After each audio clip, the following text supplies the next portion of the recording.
Good Tuesday morning to all the early risers out there, and welcome to another edition of Ben and Paul. Woods is off one more day today.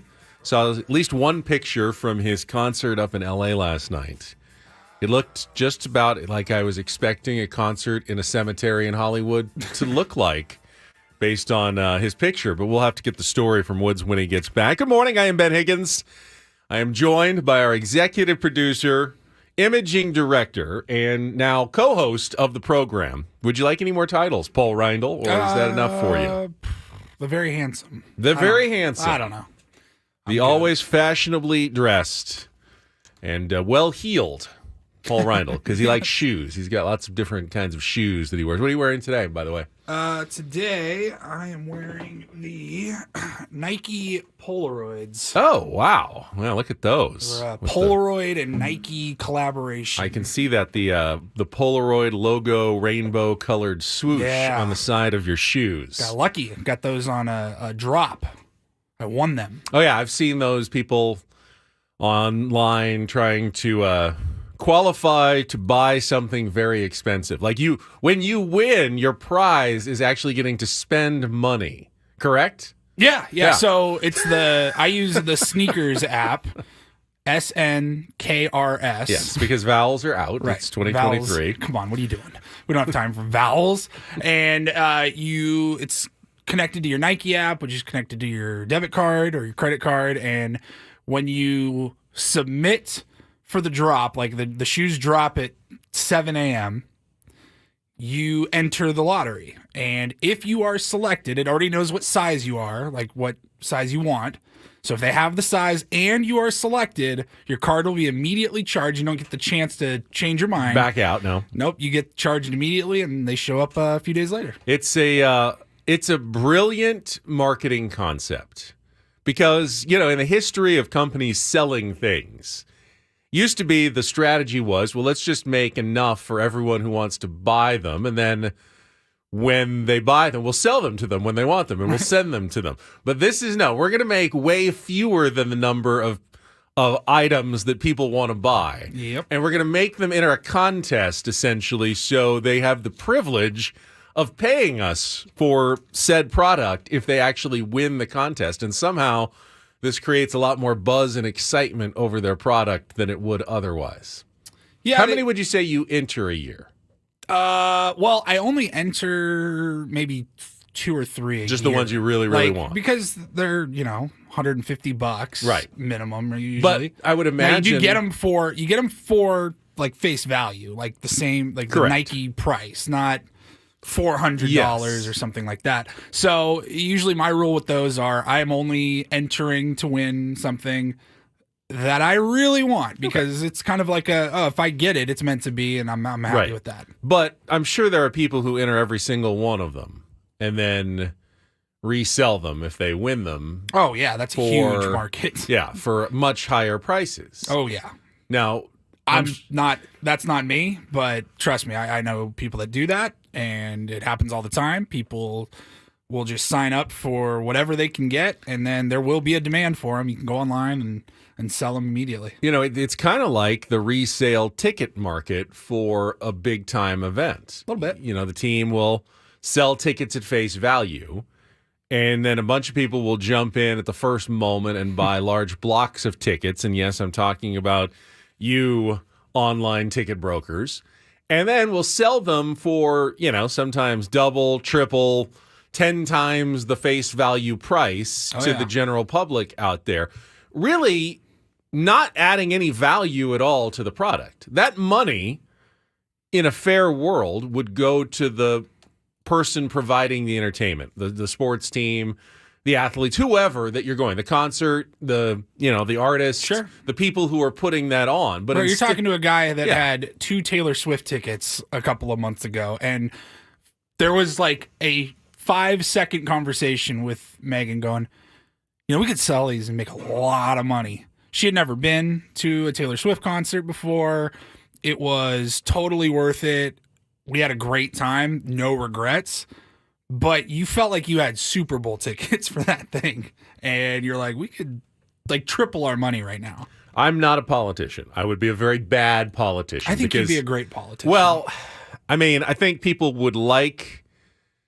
I would never get elected though, because my ideas would be we should try to make things as fair as possible. And to me, the ticket system that we have in this country right now is just inherently it's unfair. There should not be a way that you can make a massive amount of money for doing essentially nothing other than, gaming the system and being able to get in and buy as many tickets as possible. And I understand there's some risk involved. It's like a stock market. Like if you buy 1,000 tickets to an event and it turns out no one wants to go see that artist, you can't resell them, then you end up losing a lot of money on that. But my guess is that these ticket brokers are not losing their shirts most of the time when they go in and buy these huge blocks of tickets that drive up the price for everybody else. Not to mention, of course, the fees that are thrown on top of buying tickets just for the convenience of buying a ticket to an event. We now have to pay exorbitant fees. How much did Woods pay just in fees for the Sphere in Las Vegas for you two? Oh God, I don't even know. I know. I'm not saying what he spent. I don't know what. Okay, so my other buddy, not Woods, went, and I feel like he didn't have to buy the package. He just bought 2 tickets to U2 at the Sphere in Las Vegas. Did he buy those secondhand, like on StubHub? I'm not sure. Just the tickets? I'm not sure because they did have fees involved, and I'm pretty sure the fees were around $300 a ticket, just in fees. Not even the price of the ticket, the price of admission, anything like that. Just in fees to whatever person is putting that thing online. It doesn't really cost anything to put something online for sale. I mean, maybe half a cent or something in electricity costs and whoever set up the website at some point. But there's no way that those hundreds of dollars in fees are actually going toward anything useful. So, I mean, obviously the system is completely broken. Sports fans know it, especially when they want to go to a popular event and run into the same problems. I don't know what the solution is. I know they've talked about it even. It's gotten to the point where even in Washington, they're starting to, rebel against fees and hidden fees, and there's been some legislation that's been advanced to try to take some of those things Ticketmaster away. got exposed over the last year, like not just the Taylor Swift craziness, but I know Blink-182, Paramore, bands that had these very highly anticipated tours. All the artists want to do is fill it up with their fans, and they're like, we apologize. We have no control over this. You've been online for 4 hours. You're getting charged out the ass with service fees, and a $40 ticket is now $90, it feels like. And Ticketmaster, it's been a rough year for them. And then when you do try to go on their website, it crashes. Maybe I should run for office, and this is my cause. Because it's like the one thing, I mean, we can't agree on anything nowadays, right? Politically, it seems like. But this, I feel like, is one of the things that unless you work at Ticketmaster or are a major online reseller of something, we can pretty much all agree that exorbitant ticket fees are not anything anyone really wants in this country. Benny, if you ran for public office and your call to action was taking down Ticketmaster and eliminating service fees, and you got the support of the Swifties behind you, sir, you would be president of the United States of America. There you go. That's all it takes right now. Higgins 2024. Maybe I need first, maybe we just need a good lawyer to take on the Ticketmaster companies. Paulie, do we know any good lawyers out there? I'm sure there's a lot of tier ones in our audience who are in the legal profession. Yeah, I'm sure there are. I don't know that we've talked to this guy in particular, though. Yeah, Woods has a new lawyer for us. Maybe a new show lawyer, potentially, if we need him. Yep, there he is on our YouTube stream. Big Wins Higgins, one of the many personal injury attorneys advertising his services on a billboard up in Los Angeles. Woodsy was driving around and sent us that picture yesterday. It's funny because when I went up a couple months ago, I said, I can't believe how many injury attorney billboards there are in Los Angeles. I mean, there are like hundreds of these up there. I did not see Big Wins Higgins But bigwinshiggins.com is an actual car accident. Yeah, he's got a number right there. He's got a website. He's going to Big Wins Higgins. He's going to win your case for you. Look at he's pointing straight in that very lawyer pose with the kind of smile. I'll fight for you. Yeah, it looks like every single attorney's billboard ever. Bigwinshiggins.com. Kind of looks like Post Malone in a suit with just a few less face tattoos. I was thinking Jay Glazer of Fox Sports, maybe if he were kind of a nerdy lawyer instead of a working out sports guy. I don't know. That's what he looks like to me. Woodsy sent that to us up in L.A. and just goes, "Hey, I found my new attorney, guys." Is there a rivalry between like San Diego and L.A. injury attorneys? Because there's so many in L.A. It's just like. It's like the Dodgers. They're the behemoth. They've got Sweet James, and they've got all the different firms. And who do we have down here? We've got John Gomez, obviously. He does a lot of advertising. And we've got the King Amanpour. I see his ads a lot. I mean, we do have a few down here, but we always feel like we're kind of in the minor leagues of personal injury attorneys where the LA is the big show. When you get called up to the major circuit, you go up to LA because no one has more auto accidents and personal injury claims than Los Angeles. So that's the big time. If you ever want to get into that field, that's where you want to be, is up there in LA with Big Wins Higgins. Wins Higgins. I can't believe I don't have that website. That should be my website, but he's already poached it from me. So that'd be your gambling website. That would be a Big good one. Wins Higgins. Give out my winners every week. Fade Ben at Big Wins Higgins. Just go against me each week on my. I'm trying to think my picks. I don't even remember this. I usually remember everything that the show has ever done, as far as guests and segments and all of that. Who was the gambling guy that we used to have at the very beginning? Yeah, we did. Oh, it's we did. Joe. Was it Joe? I'm totally agreeing with you on Joe. You know exactly who I'm talking about, right? Joe, yeah. Oh, what was his name? Tier ones, can you remember? Anyone remembers I got it. Light bulb. Joe Wiz. Joe Wiz! We had... How can we forget Joe Wiz? If you're a relatively new listener to the Ben and Woods program, we have referenced the old days, the pre-97.3 The Fan days, where we were forced 4 football guests a day. I think we have 4 football interviews a season now. And content was kind of jammed down our throats, and we had to do the very stereotypical sports radio gambling segment with a gambling insider, and his show would run on the weekends, I think, and you would hear, I've got my 4 locks of the week. You're going to call now, you're going to give me a social security, your mother's maiden name, and I'm going to give you my 4 locks of the week. Joe is. Yeah, it's about as problematic as ticket fees, actually. People who sell you their football picks as though they have any clue what's going to happen. I mean, you watch a football game like last night, you're telling me someone went and predicted that the Denver Broncos were going to win on a last-second field goal, but only after the Buffalo Bills had too many men on the field the first time when they missed that field goal.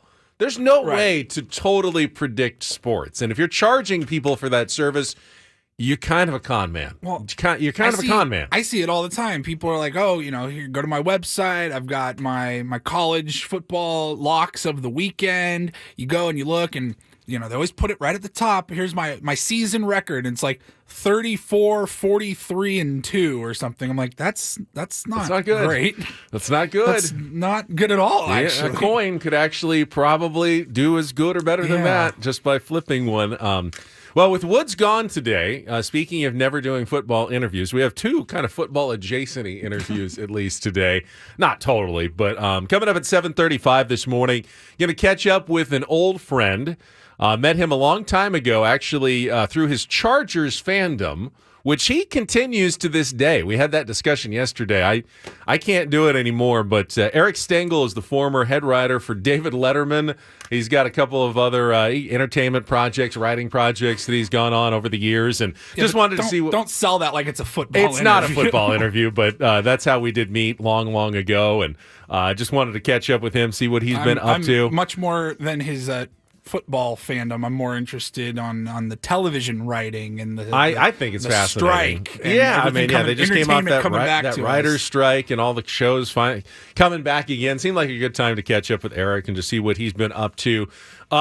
Actual football interview at 9 o'clock, though. Bruce Feldman writes for The Athletic, and he was covering Brady Hoke's departure yesterday, announcement at San Diego State, and specifically some of the names that could be targeted by J.D. Wicker to replace Brady Hoke. Absolutely critical hire coming up for San Diego State. Like, it feels like the future of San Diego State football is kind of on the line on this hire, because if they get it wrong, well, we'll talk about it coming up, but I firmly believe that there's only two things that can happen going forward. Either San Diego State football gets it together and hires the right coach and takes another step up into the bigger echelon of college football, or they essentially go away. They get this hire wrong, they become irrelevant, and they're not even competitive on the Division I. Yeah, just a basketball school going forward with a really brand new stadium, which is not a good thing. So we'll talk to Bruce Feldman coming up at 9 o'clock. Got our regular features. We're doing another Real or Fake today since Woods is gone, but that means a chance for you to qualify for Las Vegas coming up in 1 hour in a game of Real or Fake. We've got our Don't Do This and Daily Ditty selection. So the theme this week is artists known for wearing glasses, based on our listener Joe's selection of Elvis Costello yesterday. So, Paulie, we'll have our Daily Ditty choice coming up next as we get started here on a Tuesday. Thank you for getting up early with us. We'll have Woods back tomorrow, but today it's me and Paul and Kelly Danick with traffic here on San Diego's #1 sports station, 97.3 The Fan.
All right, Paulie's got one of the cool glasses wearers out there. Yeah. About as cool as it gets, right? Ozzy Osbourne. They're the little dark glasses, circular ones. Lens, yep. Yeah. Ozzy, Mama, I'm Feels coming very home. British. I don't know why those glasses feel very British. They do.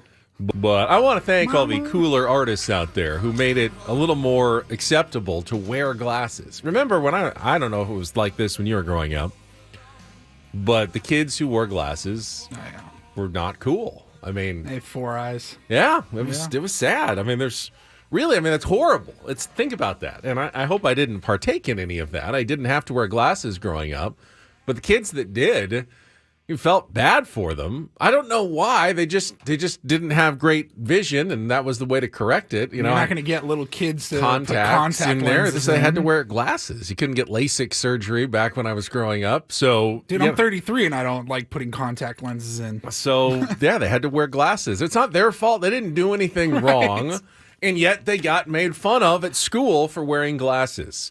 But then, some people started coming along and made glasses look kind of cool, like Ozzy Osbourne and other people, and now you can wear glasses, I think, and no one really bats an eye about it anymore. So our theme this week is artists known for wearing glasses, and Paulie picks Ozzy Osbourne. Good choice. Thank you. I love that song. Very nicely done. Love that song. So I keep getting the question, when are the Padres going to hire a manager? And there was a manager hired in Major League Baseball last night, and he was connected to the San Diego Padres. It was simply Pat Murphy, who is being promoted as bench coach of the Milwaukee Brewers to the manager's chair to replace Craig Counsell after he left for the Chicago Cubs. So former interim Padres manager Pat Murphy gets another job in Major League Baseball. Did not have a very good run when he took over here in San Diego. Wasn't sure he'd get another chance at a big seat again in Major League Baseball. That was like in May, right, of that season? That was when 2015. Bud Black was fired in 2015, which was pretty early, like May, and he managed the rest of the season. And then he was let go when they hired Andy Green as the new manager.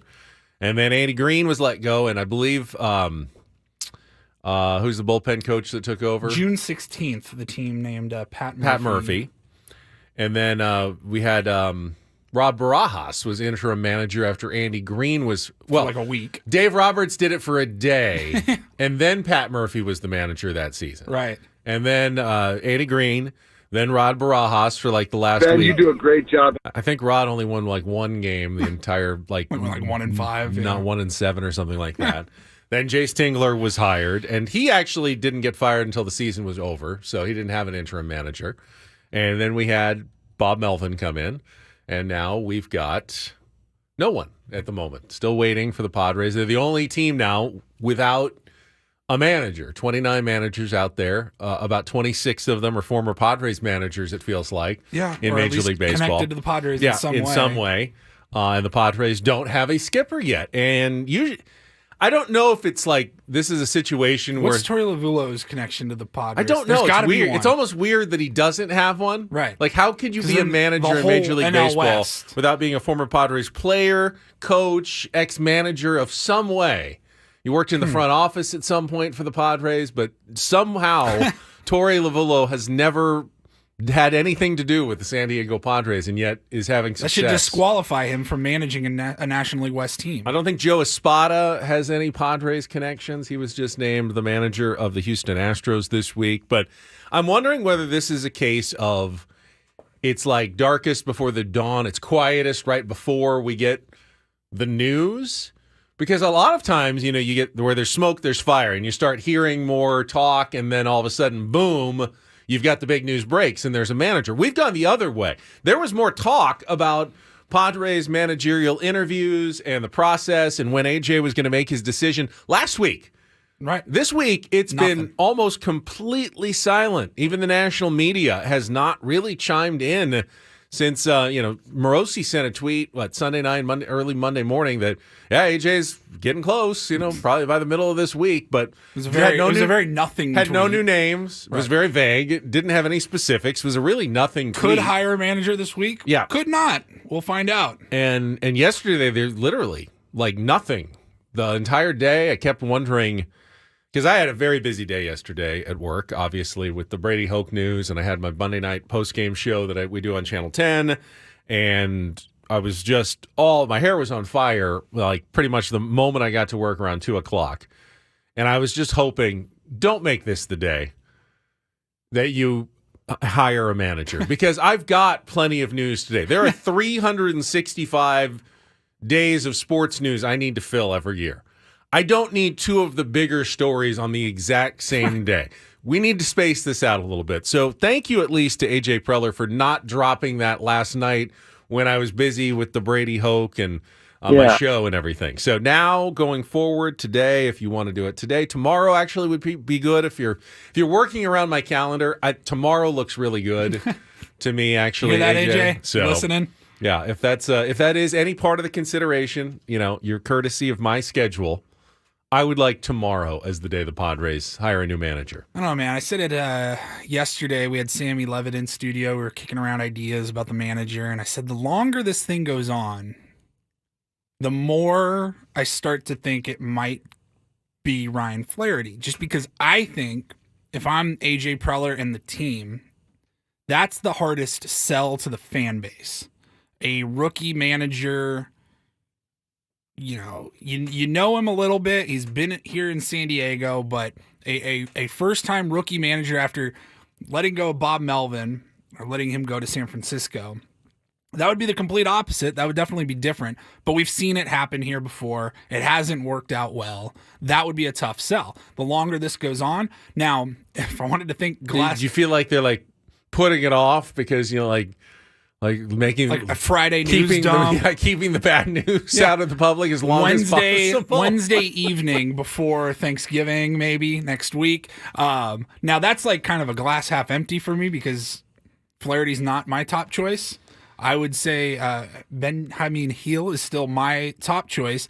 But the longer this thing goes on, if I'm thinking positively and glass half full and a little bit of conspiracy lens going on, maybe they're working on something that nobody knows about. No, I agree more on the second part. The longer it goes on, the better chance there's a mystery candidate that we don't know about. Not a single person has been reported. There's also the possibility that they've hit a snag somewhere. Maybe they did have a top choice, but for whatever reason, they've had trouble, finalizing a deal or something. I think if it was literally just down to terms of the contract or the coaching staff, if that's all that was being held up right now, we would have heard something. We would have heard, hey, Schilt, he's in the final stages of agreeing to a deal or something. It's done. They're just working out the fine details. I mean, now, there was a talk for a second that Mike Schilt might be interviewed in Milwaukee or might be a candidate there. So you think, well, he's got a little leverage.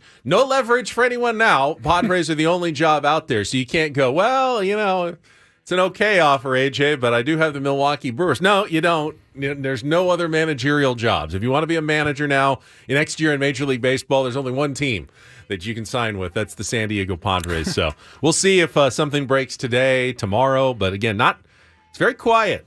And in the chat, I'm saying, well, the media just doesn't have sources. Oh, no, media has sources. Sources aren't saying anything, or they don't know anything either, or maybe AJ hasn't made his decision. We'll tell you when we know, though. We'll certainly be all over it here on 97.3 The Fan. Speaking of all over it, don't know if you caught the interview yesterday. The coach John Quintera had Bruce Bochy on his show. I didn't even know he was going to have Boch on when we signed off yesterday. Bochy on with Coachy. Boch and the coach were yesterday. We'll play a couple of sound bites from the World Series winning skipper and one of the many former Padres now as managers in Major League Baseball. Add Pat Murphy to the list. Get to a little bit of that coming up next. Hear from Boch on San Diego's #1 sports station. Oh, by the way, this hour of Bennett Woods is brought to you by the Golf Mart on 97.3 The Fan.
It's a Tuesday. You know what that means, Paulie? You don't know what that means, actually. It's the day after Monday. That's part of it, yes. It means the NBA in-season tournament resumes tonight. Tuesdays and Fridays. Let's see. I think the Lakers are playing the Memphis Grizzlies. Remember, all games on Tuesdays and Fridays this month are group play games in the NBA tournament. How you like the in-season tournament now that you've seen it? The courts are weird. The courts are very weird, distracting almost. Yeah, looks like an indoor volleyball match. I think once they don't feel that different from. I mean, they count as regular season games as well, so that it doesn't feel that different. Right. I assume that when you get down to it, there's going to be a couple of games where, hey, we need to win to advance out of group play, and that'll be a little more interesting than just your regular old Tuesday night NBA game.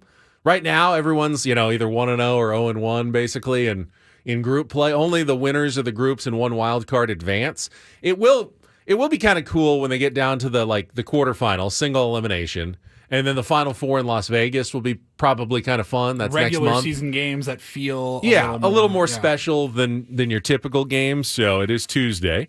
You can check out Odyssey's NBA podcast, Heat Check with Trista Crick. Trista breaks down all the latest from around the league, pulls no punches in her assessment of who's hot and who's not. If you can't find the humor in today's NBA, you're doing it wrong. New episodes of Heat Check drop every Monday and Wednesday on Odyssey or wherever you get your podcasts. You played during the break a promo for the Gwynn and Chris program of them talking about a potential replacement for Brady Hoke. And I was listening yesterday. I almost called into their show because I disagreed with them so strongly about their take. And Chris Ella was talking about flying back from Denver on a plane late Sunday night. And a listener who happened to be sitting on the aisle right across from him looks over and goes, "Are you Chris Ello?" And he goes, "Yeah." And starts getting into a long discussion about the Padres and the Aztecs. And this is before even Brady Hoke was fired. But he said the Aztecs should go out and hire Kliff Kingsbury as their next head coach. And Chris and Tony and Scravy were all 100% in on that idea. They loved that idea. Kliff Kingsbury, former Texas Tech head coach, Arizona Cardinals head coach, now a offensive analyst with the USC Trojans. And I can understand why the name, it's a sexy name, viral sensation for his NFL draft crib there in Phoenix, that amazing shot of that mansion that he was sitting in when they were doing the NFL draft. The draft headquarters was very cool. But here's why I was 100% against the idea of Kliff Kingsbury. I like the idea. The Aztecs need to hire someone who can turn around this offense and make the team interesting. But remember when Kliff Kingsbury was fired by the Cardinals? He had signed an extension. I think he's still signed through 2027. He's getting $5.5 million per year from the Cardinals through 2027. And it's offset. So whatever he's paid by USC, which is probably next to nothing, it comes out of his Arizona Cardinals salary. So he has no incentive to really go out and get a major job right now. But remember when he was fired, he disappeared and said, I'm going to Thailand. I may never come back. I am taking my money. You're going to pay me millions of dollars. I'm going to go live on a beach and live my best life in Thailand. Now, he did come back eventually, and he's gotten back into football. Maybe retirement didn't totally suit him. But my worry is that the kind of coach that you really want? Someone who is not, he can't make a single extra dollar through 2027 because the Aztecs will never pay him as much as the Arizona Cardinals are already paying him. No. So whatever he's paid at San Diego State simply comes out of the Arizona Cardinals paycheck. So there's really no incentive there for him to take on a massive rebuilding project at San Diego State right now and jump back into all the recruiting and creating a whole brand new culture. That is the hard work of being a college football coach. And there's a lot of hard work to be done at San Diego State. And maybe I'm completely wrong about Kliff Kingsbury, but he doesn't seem like he's ready to jump into the 19-hour-a-day grind of what it's going to take to turn around San Diego State University. I'd rather go with a lesser name that maybe is still up and coming and needs to prove himself. And we'll talk to Bruce Feldman from The Athletic, who has some of those names on his list. I really liked one of them. I also liked one of them as well. I don't know that much about him, but enough that I'm like, I would go with that right now. I don't know much about a lot of these top That's why we're candidates. having Bruce Feldman on the show, because honestly, yeah. how much do you know about coordinators around college football? Not that much, unless you're an absolute diehard college football junkie. Even if you are, there's 100 and something teams. You can't know all 248 coordinators in college football. So that's what we got Bruce Feldman coming on at 9 o'clock to discuss it. But count me out on the sexy Kliff Kingsbury talk for head coach of the Aztecs. I don't think it's a fit. I don't think it's a fit with J.D. Wicker. I mean, yes, you need someone sexier than Brady Hoke, but you don't need to go complete. I mean, like, he is the opposite of Brady Hoke in every single way. You don't need to go that far to extremes. Yeah, I wonder, like, is the Deion Sanders model the future of coaching? The flashy celebrity-style coach that's going to get, for good or bad reasons, the eyeballs on your program. No, like Colorado, I know they don't regret it. Well, no. I'm not saying that it was a bad idea. There just aren't that many Deion Sanders out there. In fact, I think there's just one. I mean, how many celebrity coaches could you come up with if you're even trying to fill out the ranks of college football teams out there? It's not a model you can duplicate what Colorado did. It's lightning in a bottle for the Buffaloes, essentially. And lightning in a bottle that has them under 500 this season. Great. The people are talking about them, and I think they're headed in the right direction. I like Prime, but let's not say that they've changed the world in college football here. Bring him back to San Diego to coach the Aztecs. I mean, I think he'd be willing to put in the work. I've seen Richard Sherman's name out there as if, I've never seen any inclination. He would be the most prime. He'd be the most prime-like choice of someone. If he even wants to coach. Yeah. But we'll talk to Bruce Feldman at 9 o'clock from The Athletic about some of the possibilities. We've never had Bruce on the show before. No, I'm looking forward to it. He's a really top college football reporter. That's a good get this morning for us. All right, let's check traffic. I want to play a little bit of the Bruce Bochy. We got a couple of cuts from his appearance yesterday here on 97.3 The Fan with Coach John Quintera. Do that after traffic here on 97.3 The Fan. From the 97.3 The Fan Traffic Center, here's Kelly Danick. Hey guys, just one problem here. Westbound King Freeway right before the 15. Got a collision involving a couple vehicles. Tow trucks on scene, everything in the center divide. I'm Kelly Danick with Ben & Wood, San Diego's #1 sports station, 97.3 The Fan. All right, let's get right to a couple of these cuts yesterday. Yeah, it's surprised. I didn't even realize Boch was going to be on with Coach yesterday, but they did get into it following a World Series championship, #4 for Bruce Bochy, and I was very curious about the story, obviously. A.J. Preller supposedly going to Nashville to meet with Boch. He wasn't ready to come out of retirement, but he did for Chris Young, his former pitcher. Coach asked to Boch about coming out of retirement with the pitch from Chris Young. Well, first of all, I'll start with I didn't know if I would get back into managing. I really didn't. I said I'm hitting the pause button at times, but you don't know. And then the further you get away from it or the longer the time, makes you think, well, it probably won't happen. Odds are it's not going to happen. And I've said this quite a few times. Last year, about a year and a half ago, I went to Regensburg, Germany, to help the French team try to qualify for the WBC. And that didn't go too well, but when I got in the dugout, I realized how much I missed it, even more than I thought. And so it really hit me when I got back. And then right after season, Chris Young called me and just to check my appetite on getting back in. And we talked about 7 hours, and we covered everything. But more importantly was his vision. He was just committed and determined to get winning baseball back to Texas. He grew up there. He grew up a Ranger fan. And the owner, Ray Davis, he came in and said the same thing. They were just tired of having losing seasons and that they were going to go out and do some things like get starting pitching and get this turned around. And I just got really excited about it and looked at this as just a great fit for me and the right opportunity. And so here we are. A week later, I was at a press conference and and I had become a Ranger. And when I got to spring training, I knew it was the right fit. Once I got to know everybody even better, the staff, the front office, the players, I just knew, this team had a chance to do something. Now, it's hard to say, I knew we'd win the World Series. No, I'm not saying that, but I really thought we would get to the postseason. He didn't even tell the story about how the owner filled the big hole in his front yard with the backfill, the ditch, that really convinced Boch the final, the final straw. I'll take the job if you can fill the big ditch in my front yard. Now, here's one I think Woods is going to be interested in because, Boch is viewed as such an old school guy. I mean, Coach is an old school coach. The idea that small ball permeated Major League Baseball, especially during the playoffs, Coach asked Boch his philosophy now on bunting in modern baseball.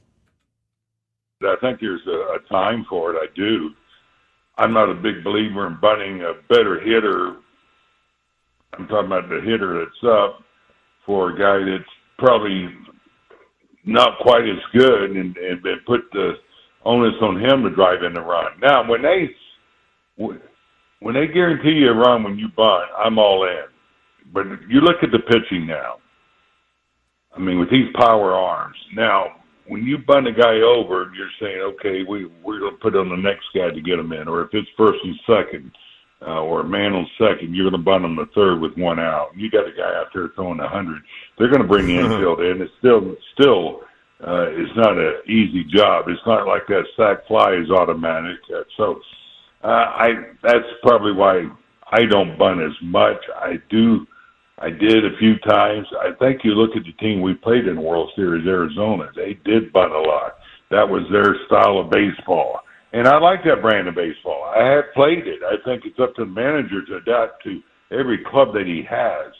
And if it's a club that has to, really play that small ball and do the little things to get runs across the board, you don't quite have the power. But, Coach, you look at my club, really, all of them were big threats up there. And, you start with Simeon, and you get Seager, and, of course, Garcia. It was down the road, down the lineup where, everybody was dangerous and to get that extra base hit or hit the ball out of the ballpark. So we were a little different.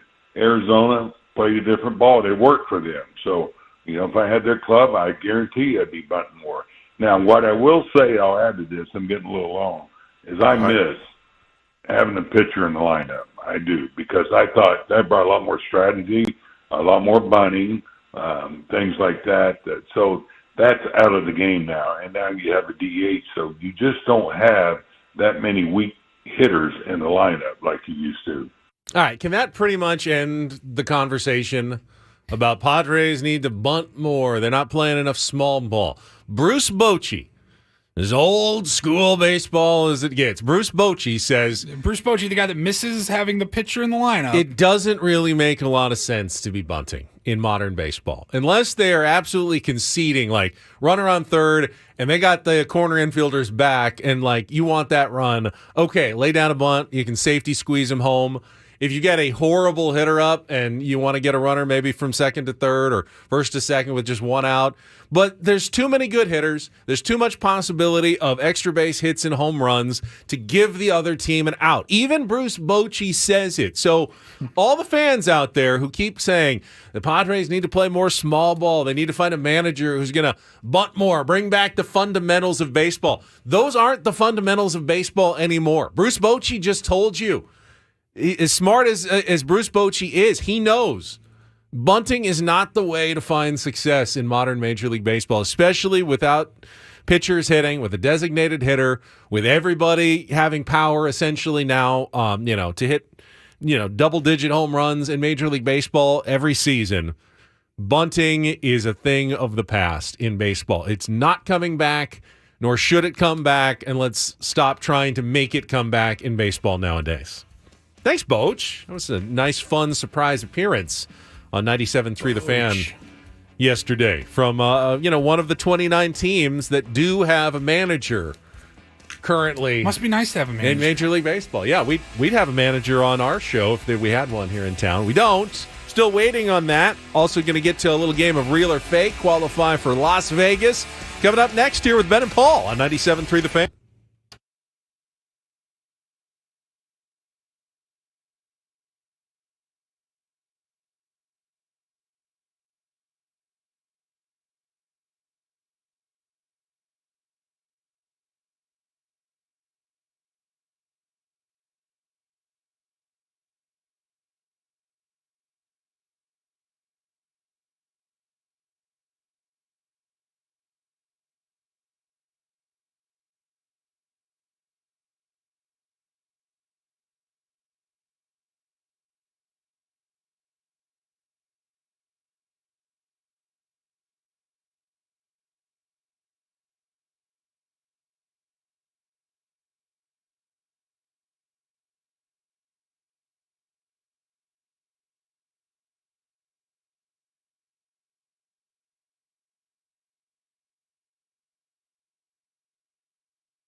All right, we're back. Sorry about that. I was trying to send Paulie some audio from Jim Harbaugh. We'll get to that in a little bit. Oh, boy. Jim Harbaugh is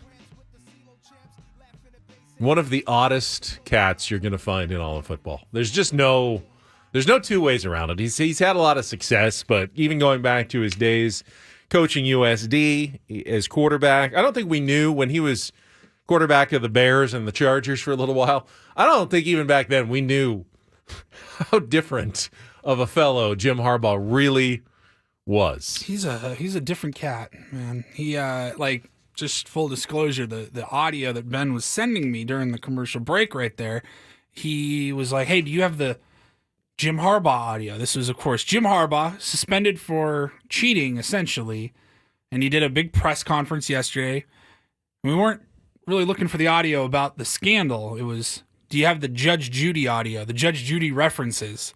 I go, no, but I do have him talking about chickens for like 2 minutes. It was just off the rails. He's crazy. He essentially said, "Oh, yeah, I'm going to the courthouse on Friday, and I'm not a lawyer, but I watched enough Judge Judy to know my rights in this kind of case.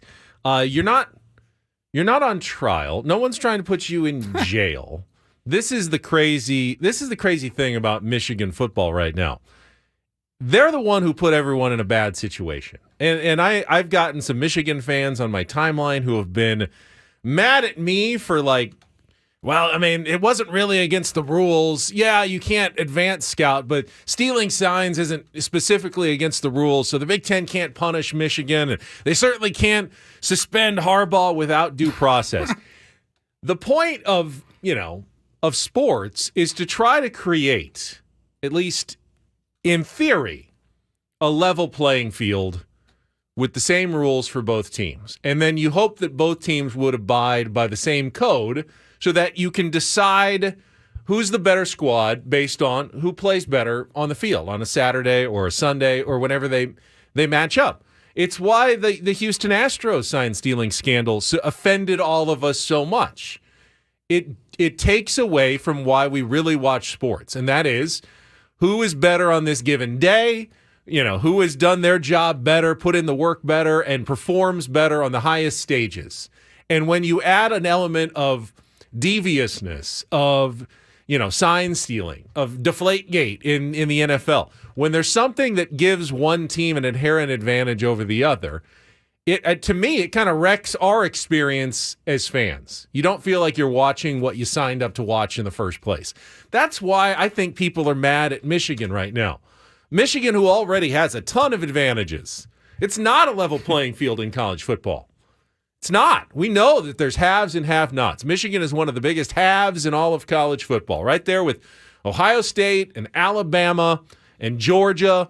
They're one of the big haves of college football.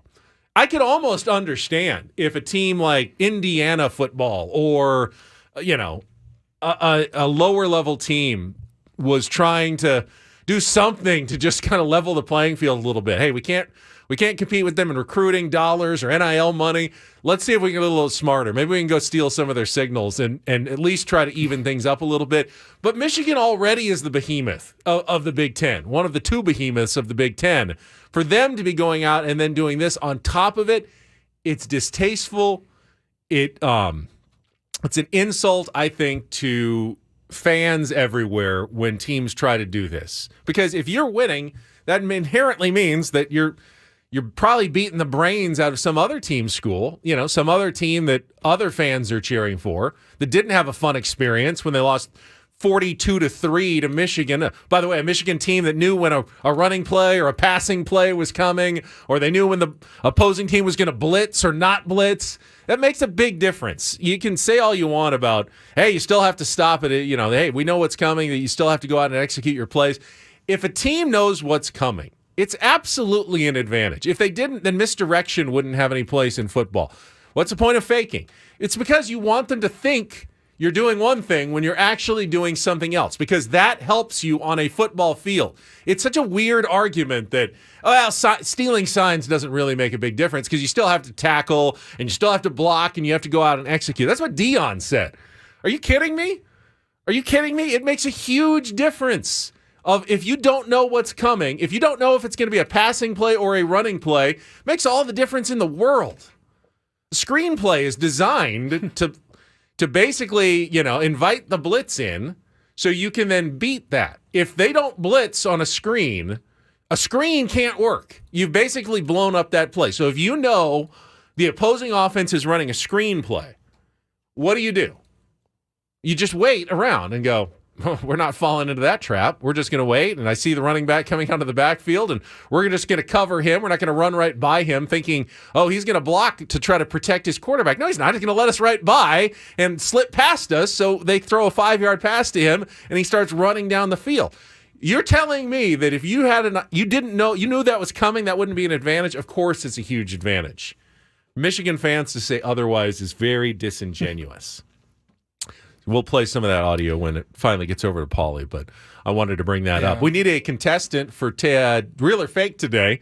Woods is off, so no more Take on Woods until tomorrow. But if you want to try to qualify for a trip to Las Vegas, now is your chance. 833-288-0973. Call now, 833-288-0973. Opportunity to win a trip for two to Resorts World Las Vegas and tickets to Luke Bryan coming up here at the end of the year during his engagement. But you got to call in if you want to win and get into the hopper for our grand prize drawing. 833-288-0973. We'll get into the award season in Major League Baseball coming up here. Had the Rookie of the Year announcements yesterday. I think tomorrow is the Cy Young announcements, right? Tomorrow, and then MVPs on Thursday. Manager of the Year today. So Skip, this could be Skip's day today. Yeah, then tomorrow could be Blake Snell's day. And then on Thursday, we'll learn the American and National League MVP awards. So it's award season in Major League Baseball. Week 10 of the NFL season officially wrapped up. We'll get into a little bit Monday Night Football. And don't do this based on how the game ended in our next segment coming up a little bit later. Eric Stangel is going to join us at the bottom of the hour, former head writer for the David Letterman Show, guy I've known for a long time, catching up on things like the writer's strike, what he's been up to, and his continued Chargers fandom from across the country, which is still always amazing to me. So we'll do that at the bottom of the hour.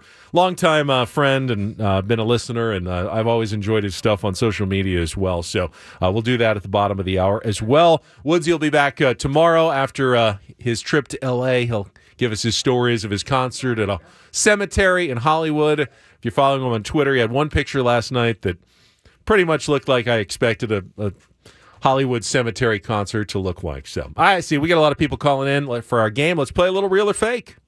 Some are here for the compelling sports talk with Ben and Woods. Yeah, you can go plow through another donut. It's time for Real or Fake on 97.3 The Fan. Tell the people what they'll win today. All right, I like this one. Let's go to Robert. Robert, good morning. Welcome to Ben and Paulie and Real or Fake. How are you today? Buenos dias. Buenos Benjamin dias. So how do you pronounce Benji Gill's name, Robert? I would say Benji Gill, but, you know, Mexican people are just going to say Gil. That's what I've been saying Benji Heel. I don't know. I'm waiting for him to tell us if he was introduced as manager of the Padres. All right, here's your chance to qualify for that trip to Las Vegas and Resorts World, the Luke Bryan tickets. If you want to get your own out there, rwlasvegas.com for the headlining engagement. I actually looked up. Resorts World looks awesome. Have you been to Resorts World? Did you walk through it? I've walked through it. It's pretty cool, isn't it? It's like one of the newest newest resorts on the Strip. Robert, you need to get 4 out of 7 correct on Real or Fake today, and you don't have Woods to help you, so you're on your own. Here's your category. Since everyone else has a manager, maybe what the Padres need is a time machine to go back and snag a skipper from the past. Today on Real or Fake, I'll give you a name. You tell me if they were a real Major League Baseball manager from the 1800s. Oh, my God. According to Baseball Reference. Or if it's a fake, in this case, a character from a Charles Dickens literary work. So, looking for real Major League managers, not the fake Charles Dickens characters. Robert, you ready? 1800. Yep. All right, here we go. Round number 1. Real or fake manager. Dude Esterbrook. Dude Esterbrook. I'm going to go real on that one. That is manager of the Louisville Colonels in the late 1800s. That is 1 for Robert. You are on your way. 3 more, and you're in the popper for Las Vegas. All right, round 2. Harry Dittlebach. Harry Dittlebach. Real or fake manager, Robert? That last name. I'm going to go... Well, I know you, Ben. I'm going to go real. Oh, very smart, Robert. Yeah, manager of the St. Louis Browns. Good old Harry Dittlebach. Oh, my God. All right, that is a 2 for 2. Here we go, round 3. Holly Hollingshead. Holly Hollingshead, real or fake Major League Baseball manager, Robert? Fake. No, he was a manager of the original Washington Nationals back in the 1870s. All right, that's okay. You still are up 2-1 here as we go to round number 4. Seth Pecksniff, real or fake Major League Baseball manager? Seth Pecksniff. Let's go fake. He is a character from Charles Dickens' classic Martin Chuzzlewit, and that is correct answer from Robert, which puts you on the verge of victory here. All you need is one more, and you are our winner today. Round number 5. Abel Magwitch. Abel Magwitch, real or fake Major League Baseball manager, Robert? Abel Magwitch. I'm going to say fake. And you will be correct. Congratulations, Abel Magwitch from Great Expectations. And with that, you have qualified. You want to try to get the last 2 here, Robert? Let's see. Let's go Round 6 is Bill McGonigal. Bill McGonigal. Real. That is real. Brooklyn Bridegrooms managers of the 1800s. And finally, Bridegrooms? he was the Brooklyn Bridegrooms. Okay. Yeah, that was their name. And then finally, William Van Winkle Chicken Wolf. William Van Winkle Chicken Wolf.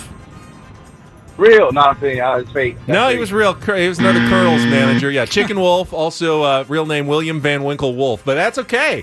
You got 5 right. That is plenty. You have qualified for our getaway to Las Vegas.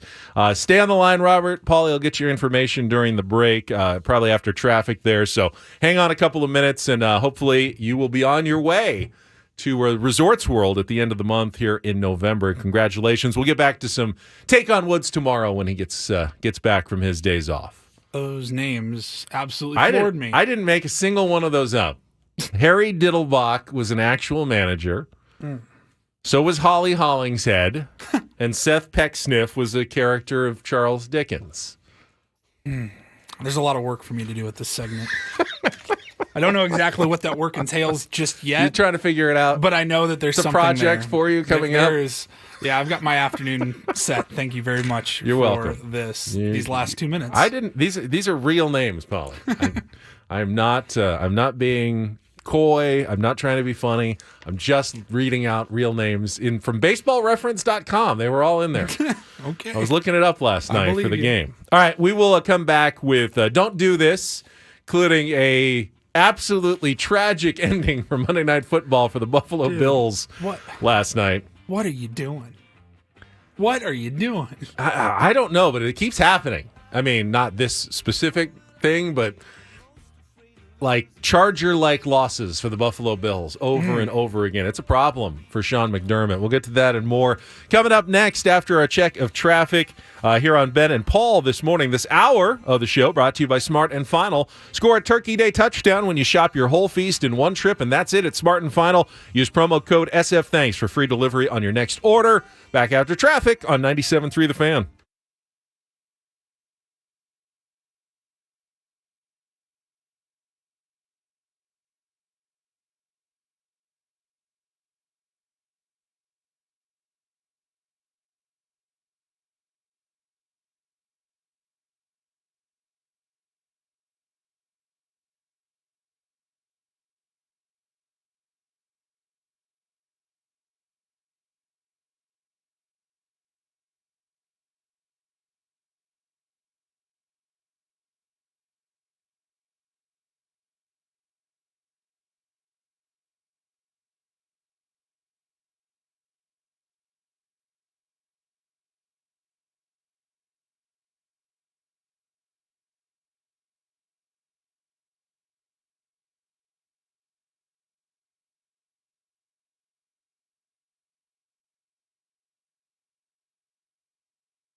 All right, don't do this in baseball today, Paulie. What is Brian Cashman, the GM of the Yankees, doing this offseason?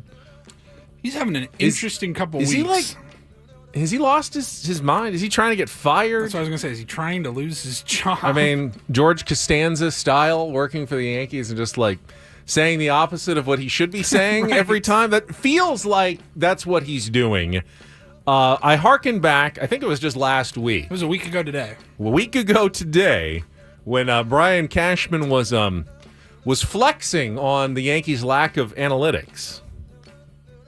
You mentioned injuries, which are largely out of your control, but is there anything that needs to change and will change on the process side? Oh, we're always looking to improve on process. So last year, everybody thought that, well, first and foremost, on the I want to make sure, and I think it's been put out there. So people talk about we're analytically driven, right?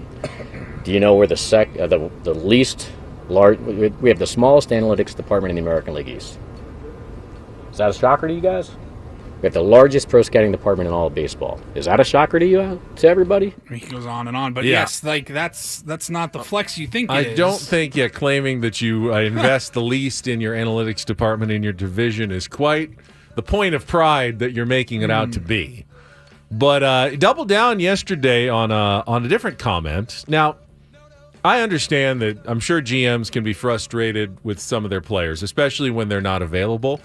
But you don't say it out loud. And yesterday he was discussing Giancarlo Stanton, who, of course, has been plagued by injuries the last few seasons. But the way he referred to it, here was the quote. We try to limit the time he's down. But I'm not going to tell you he's going to play every game next year because he's not. He's going to wind up getting hurt again, more than likely than not, because it seems to be part of his game. Ouch. I mean, if I'm Giancarlo Stanton...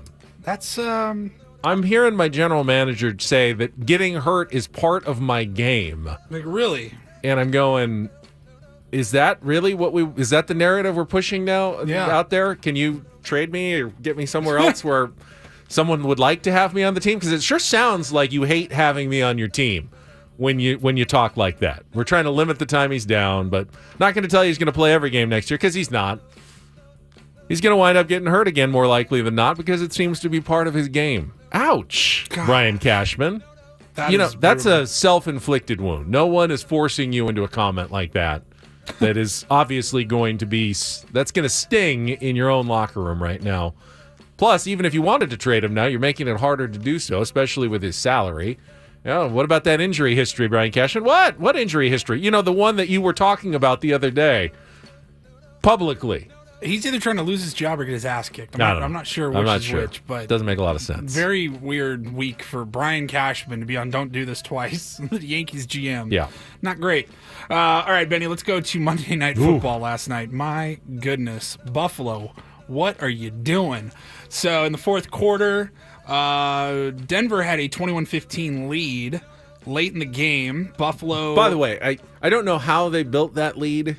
Russell Wilson, he so many times doing these underhand flips and, the touchdown to Cortland Sutton there in the second quarter looked like he was throwing the ball away. I have no idea how Sutton kept his feet down in the end zone. Looked like he was 4 yards out of bounds when he caught it. I mean, even the announcers go, oh, that's way out of bounds. There's no chance. And then they go to the slow-mo replay, and somehow he, full speed, stops his toe a centimeter from the line. The other toe is dragging right in front of the line as he's catching the ball and takes a giant step out of bounds. It was unbelievable how Denver built this lead in the first place. But then they lose the lead. They miss an extra point. Buffalo goes up 22-21. Yes. And now all they need is a stop somehow. And they get a big sack of Russell Wilson at midfield. So time is running out. They need a field goal, but they're outside of field goal range. And then they get the pass interference penalty. Right. Puts them into range. But that puts them into field goal range, but it's not over yet because they're out of timeouts and they're scrambling. Clock's still running. They're scrambling the field goal team on for a 41-yard kick as the clock is running down to about 15 seconds. Listen to this is less than a minute condensed, but it was probably the last 90 seconds in real time of the game. Just unbelievable. The field goal unit for the Bills runs out. The clock at 13. The clock at 12. They set up right now for a 41-yard field goal. Clock at 7. The ball put down. The kick is up, and the kick is no good. He misses wide right. He misses wide right. But there was a flag on the play. 12 men on defense. 5-yard penalty. Still 4th down. Oh, my goodness, on the Bills, the penalty. They'll get another try. Denver will get another try. 12 men on the field. Will Lutz will now try a 36-yard field goal to win it. Ball put down. Good snap. The right-footed kick is away and good right through the middle. Dead solid perfect. And Denver wins it on a walk-off field goal, 24-22. Amazing. Amazing. You heard it right here on 97.3 The Fan. Phenomenal call by Kevin one Harlan is just by the one of the best. best in the game, Kevin Harlan. We've had him on the show before. He's fantastic. Everyone's wondering, how does that happen? I mean, you blame the extra player who's on the field. I heard, did you hear who the extra player was? Oh, yeah. Tamar Hamlin. Blame the special teams coordinator. I don't know whose fault it is, but it just goes to show Don't you. they have someone whose job it is to count the number of people? Yeah, should be. I think they have a guy that Should be. especially in those situations. And the Bills also turned the ball over 4 times. Josh Allen threw 2 interceptions. They're a sloppy team.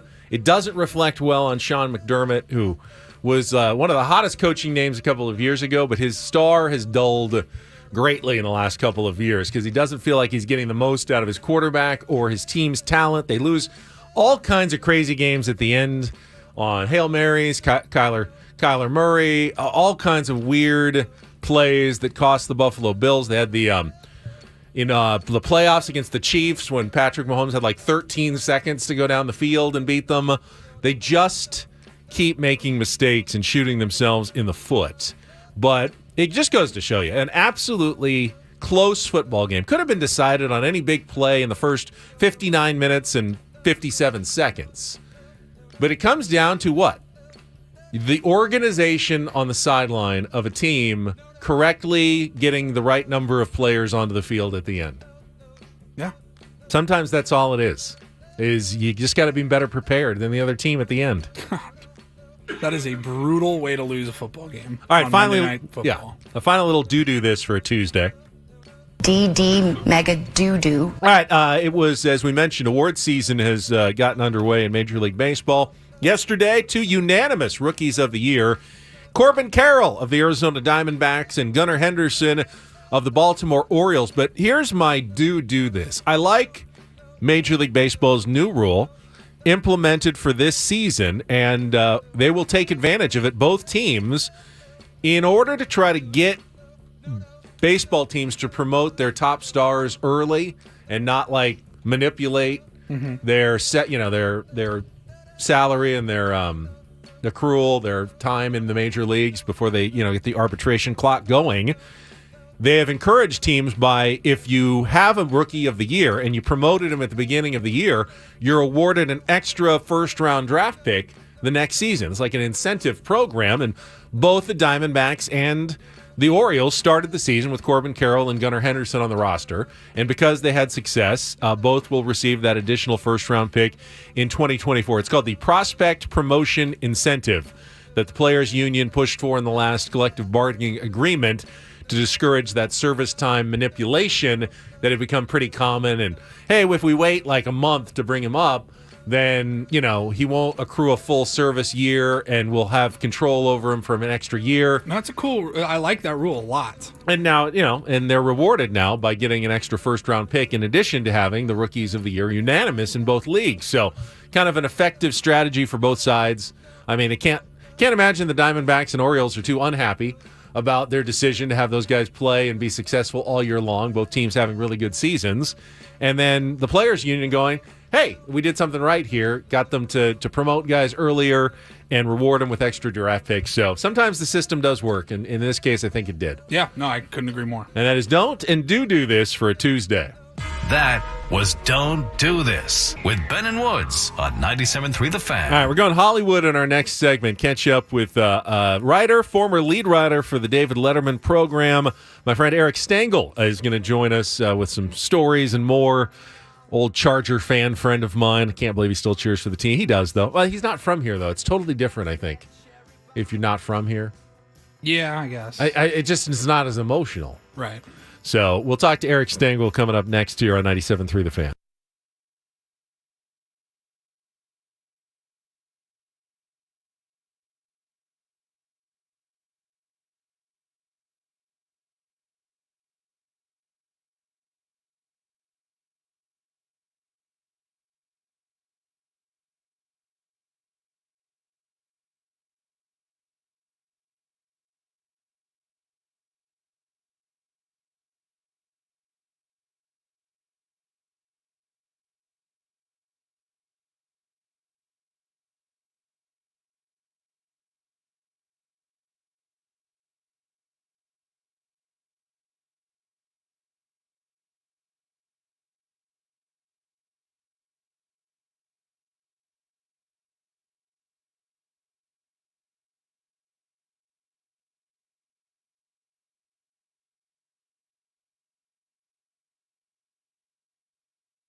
next guest since, what was it, March of 2020?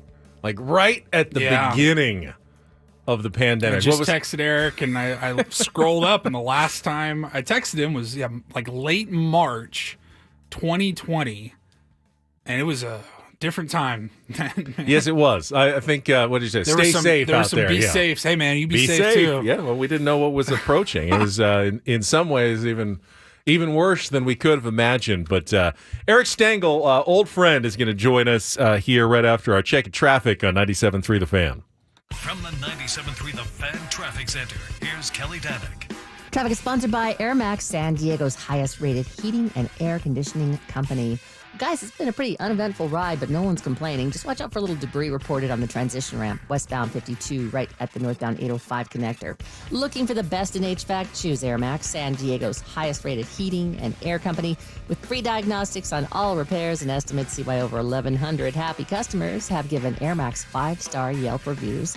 See AirMax today at airmax.com. I'm Kelly Danick with Ben and Woods, San Diego's #1 sports station, 97.3 The Fan. So all we knew is he was in New York. Yeah, the absolute center of the pandemic at the time. Very scary. Now, his Wikipedia page lists him as a showrunner. I first was introduced to Eric Stangel when he was the head writer for The Late Show with David Letterman, because he happened to be this Chargers fan from New York. And I'm like, okay, this is interesting. He joins us right now here on 97.3 The Fan. Eric, it is good to catch up with you again. It is great to talk to you guys. Hello, Ben. Hello, Paul. I want to say two things: that there aren't too many shows that will mention Dickens and someone named William Van Winkle Chicken Wolf before 8 a.m., so good for you. Thank you. And nothing makes you feel good like getting a message from Ben that his co-host is going to be on vacation and they have nothing but time to kill. Would you like to be on the show? It's not easy, but that's a compliment. I take that as a compliment. You're a good time filler, actually, Eric. And first of all, let me just find out, what have you been up to lately? I mean, obviously, Late Show is not on, but I know you've been involved in some other shows and stuff. So give us the quick synopsis of what Eric's been up to the last 3 years since we last caught up to you on the air. I'm still in my basement from the last time that we talked. Still waiting out the pandemic until it's over? Waiting it out. Nobody told me to come out, so I'm glad that Paul reached out because it's the first communication I've had. My brother and I are writing partners and producing partners, and we pitched and sold a couple of shows. We've kind of dealt with the bizarre side of writing for television. Like the TV world is just not really exactly what you think it is. We went on strike, and I'm happy that that's all over. We had sold a show. I'm not going to, badmouth anybody, but we had sold a show to one of the networks. It was like one of the cable networks, and everybody was happy. They liked it, and it was a show that we really thought could be fun to do. And they asked us to write a pilot. We wrote a pilot, and we had a meeting set to go over some notes. And we were told there aren't too many notes. This is going to be a great meeting. So there's 2 days before the meeting is going to happen, and I'm on Twitter. That shows how long ago it was. It was called Twitter back then. Yeah. And I read that this network made an announcement that they're no longer developing any TV shows. Oh. And I'm like, what?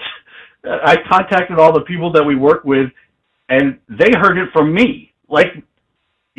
So then after that, we pitched another show, and then everybody went on strike, and now they're back. And I think new shows will be back in 2025, 2026. So that's just around the corner. Yeah, I mean, now it's not Twitter anymore. You once won sports media tweets of the year, named one of the top tweeters in sports in America. And now it's not even called Twitter anymore. So I don't know, is that award still on your shelf, or what do you do with that? I'm still dining out on that one. People recognize me. It's great. That's another reason I stay in my basement. There's too many fans out there. Times Twitter 140, a list of the world's most influential tweeters. I mean, the fame and fortune alone from that. That's right. Didn't you date Taylor I Swift? Just make up. I make up dumb jokes, and I got in Time magazine. So. How about that game last night? Oh, my goodness gracious. We just had it in our Don't Do This segment. I mean, I was listening. Football is such a complicated sport to mess up the most simple thing about it. I mean, even a 6-year-old can usually count to 11 to get the right number of players on the field. And if that's what ends up costing you the game, you got something wrong on your sidelines, to be sure. Yeah. Oh, I'm just glad it wasn't my team. Like, I've seen that happen to the Chargers so many times. And actually, both teams played like the Chargers because there were fumbles and missed kicks and botched snaps and like a dropped handoff.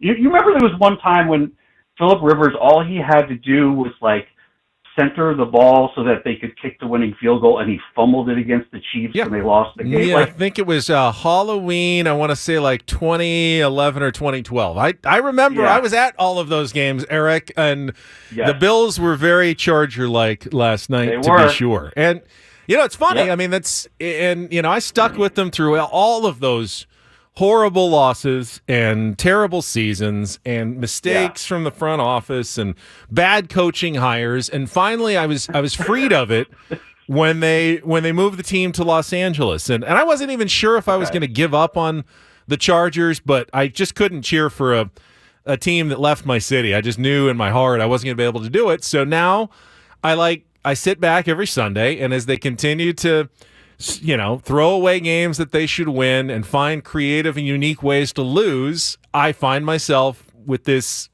just smug satisfaction instead of the agony of losses every Sunday. But you stuck with them. Wait, hold on. I need to know how deep you go. Like, do you sit there and watch the games? I mean, I don't like twist my mustache every single week. If I miss a game, it's not a big deal, but they're still on television here. They won't let us miss a game. I mean, it's almost like, it's almost like they're holding us hostage here in San Diego by making us continue to watch Chargers games on local television every week. And so it's always on. So I end up, usually I'm at work and I have it on every week, and it always comes down to the end, and it's always one of those, are they going to win it or are they going to lose it? And they find a way to lose it. And I just sit there, I quietly say to myself, oh, I'm so glad that I'm not living and dying with this team anymore, Eric. I'm so glad that I don't have to do it anymore. So have you picked another team? I played with the Minnesota Vikings a little bit, but I haven't been able to. I haven't been able to develop a total passion for any other organization at this point. No, Ben, like, this is your chance to pick a team that will win. Like, you could have been like, okay, I'm all in on the Chiefs, or even the 49ers, or like somebody. My daughter, she doesn't even enjoy football, but she very casually just sort of knows about it. And when she was growing up, she's in high school now, and she was growing up, she's like, I'm a Patriots fan. And I'm like, that's too easy. You can't just be a Patriots fan. And they won. And then she became a Chiefs fan. I'm like, you can't do that. You can't. But why would you pick the Vikings? Well, I mean, that would have been the worst. If I had given up the Chargers, taken on the Patriots like 3 years ago and go, all right, I'm all in now. I can't wait to ride this Bill Belichick train to Super Bowl title after Super Bowl title, and you end up with the most miserable team with the most miserable coach in football right now. I cheer for people now, Eric. One of the reasons why I like the Vikings is I've known Kevin O'Connell for a long time, grew up here, and did a couple of radio shows with him. He's the nicest guy. I want him to have success, so he's very easy to root for. I like Patrick Mahomes, so I usually find myself cheering for the Chiefs. They also play the Chargers twice, which makes it too easy, times to root for the Chiefs every single year when they play the LA Chargers. So I tend to root for the people I like now in football as opposed to like one set of uniforms in particular. Right. Well, I guess there's a reason for it, but if you're pinning your hopes on the Vikings, how many Super Bowls have they been in, and how many have they won? Like, you have a chance.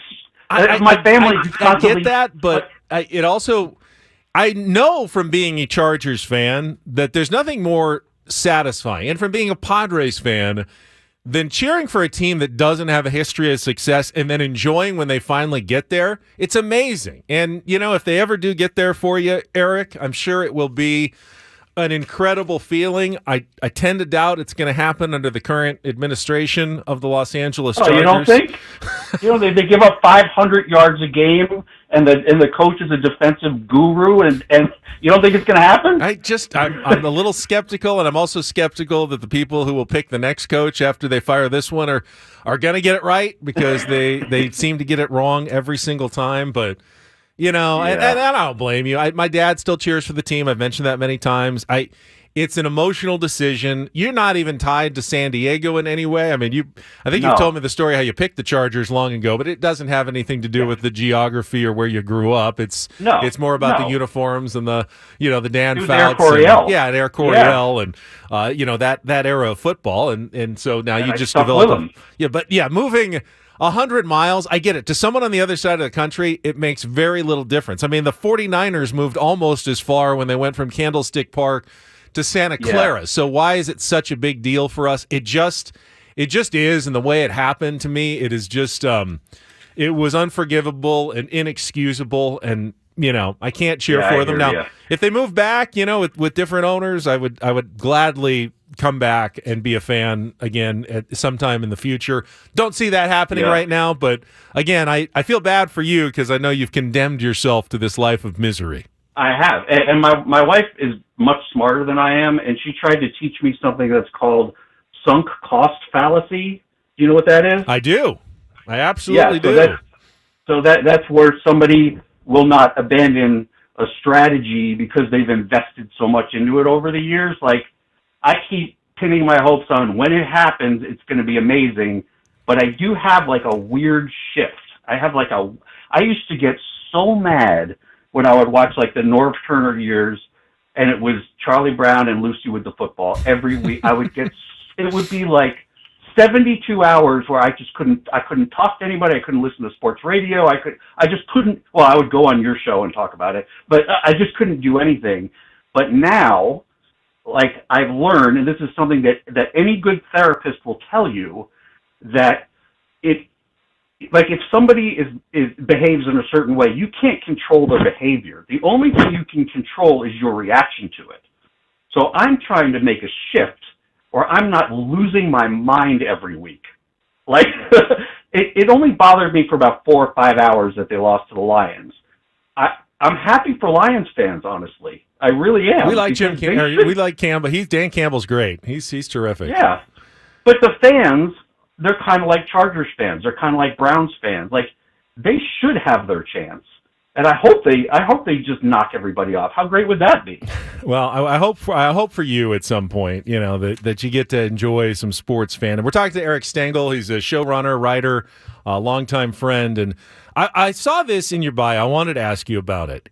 I didn't realize this before. It said you used to write for Norm Macdonald's Weekend Update on Saturday Night Live. Is that correct? Yep. That was our first TV job, and it was. I mean, this is how long ago it was. That was when he was making O.J. Simpson jokes. But we knew somebody that would submit jokes to him every week. Like, they would have their staff writers, and then they would have separate people that would just sort of send in jokes, and maybe they would get one, maybe they wouldn't.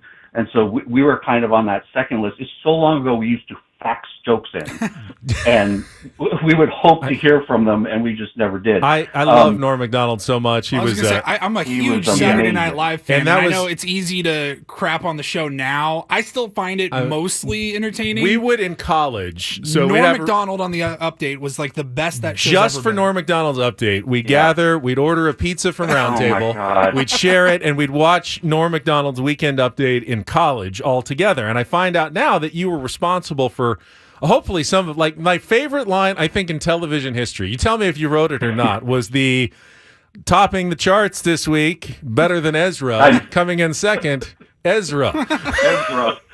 That was actually my friend Rodney Rothman, who used to work for Norm and then sort of handed it over to us. He directed the last Spider-Verse movie, and he's had an amazing career.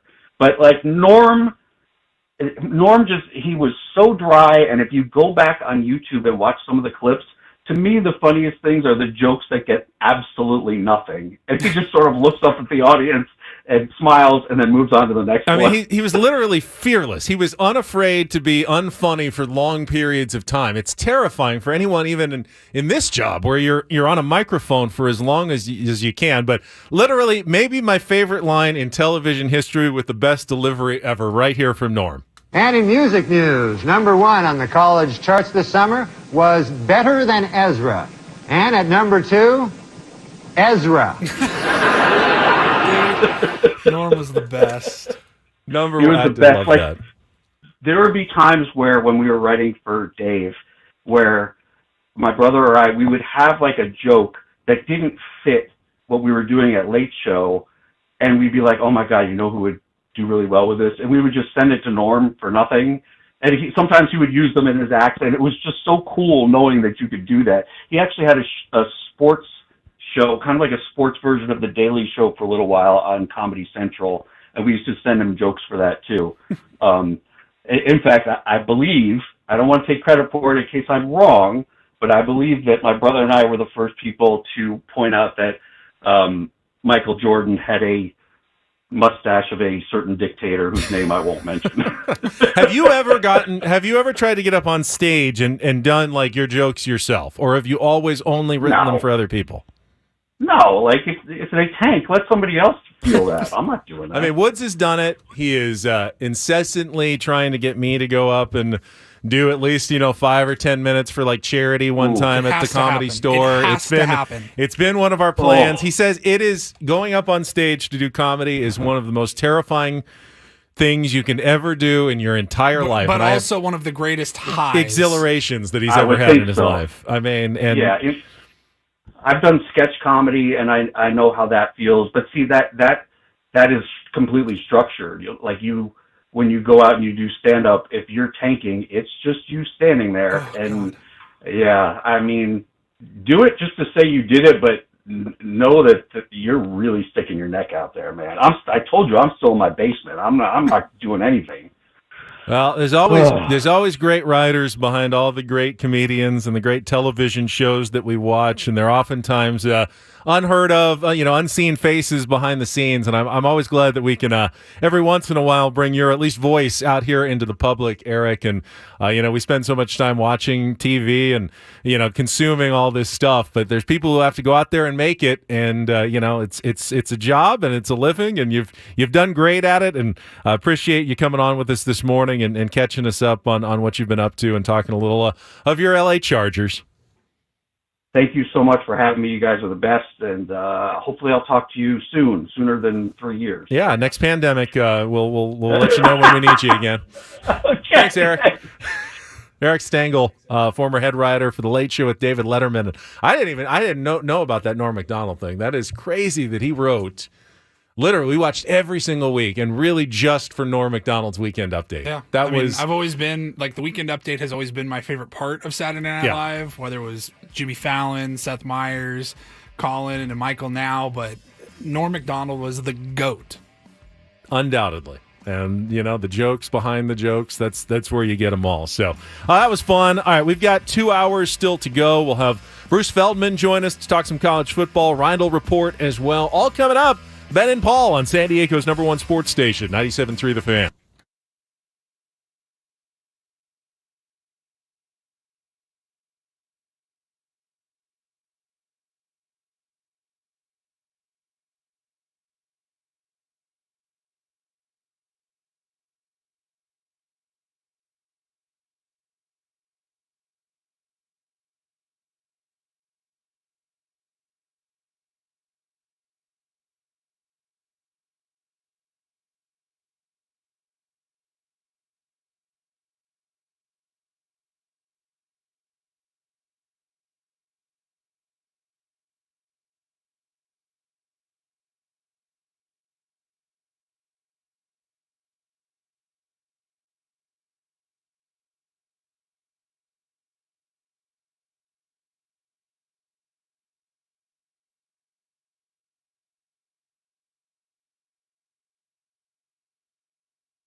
We have our first, at least, clue, maybe glimmer of information about the Padres' future manager in the last 48 hours or so. Welcome back. It is Ben, Paul Reindl with you here on 97.3 The Fan. Woodsy off for one more day.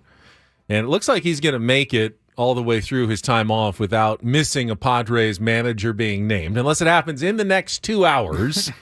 Otherwise, he'll be back in time to discuss if it happens later today, or maybe we won't hear anything until tomorrow. But Paulie just showed me something very interesting during the break. This is more context than any MLB insider has given over the last 2 and weeks. I'm not one to overthink social media posts. I don't like when people try to dig into the meaning behind something that could just be a throwaway post. It happens all the time. People will send out a tweet or put up a Facebook post. It's not a life-changing event every time. Most of us do it multiple times per day. You wouldn't want people analyzing every Facebook post you ever sent on the radio as though there were some deeper meaning to it. Sometimes you just post to post. So I don't usually indulge in this sort of behavior. However, tell us what we have right now, Paulie. Well, Benji Gill, Benjamin Hill, whatever we're going with right now, recently in the last 20 minutes posted on his Instagram story a picture of him and a couple of guys golfing at Pelican Hill Golf Club. Which is not here. Which is Orange County, I think? Yeah, Newport? it's up the coast. Pelican Hill Golf is Newport. Yeah. Newport Beach. And it's a picture of them on a tee box at a golf course. But in the original post that Benji reposted, it says LFG SD with a brown and yellow heart and a baseball emoji. All right. Again, that's not an announcement. Nothing specific stated there. And again, he's not even in San Diego. He's up in Newport Beach. But why the playing LFGSD? Golf. But I don't think it's irresponsible to at least read a little something into this. Clearly, LFGSD. I mean, he's from San Diego. He's a native. He can be all about San Diego. But why today? And then specifically with the brown and gold hearts and the baseball, the Padres colors. That is not even a veiled reference to the San Diego Padres right there. That is a direct reference.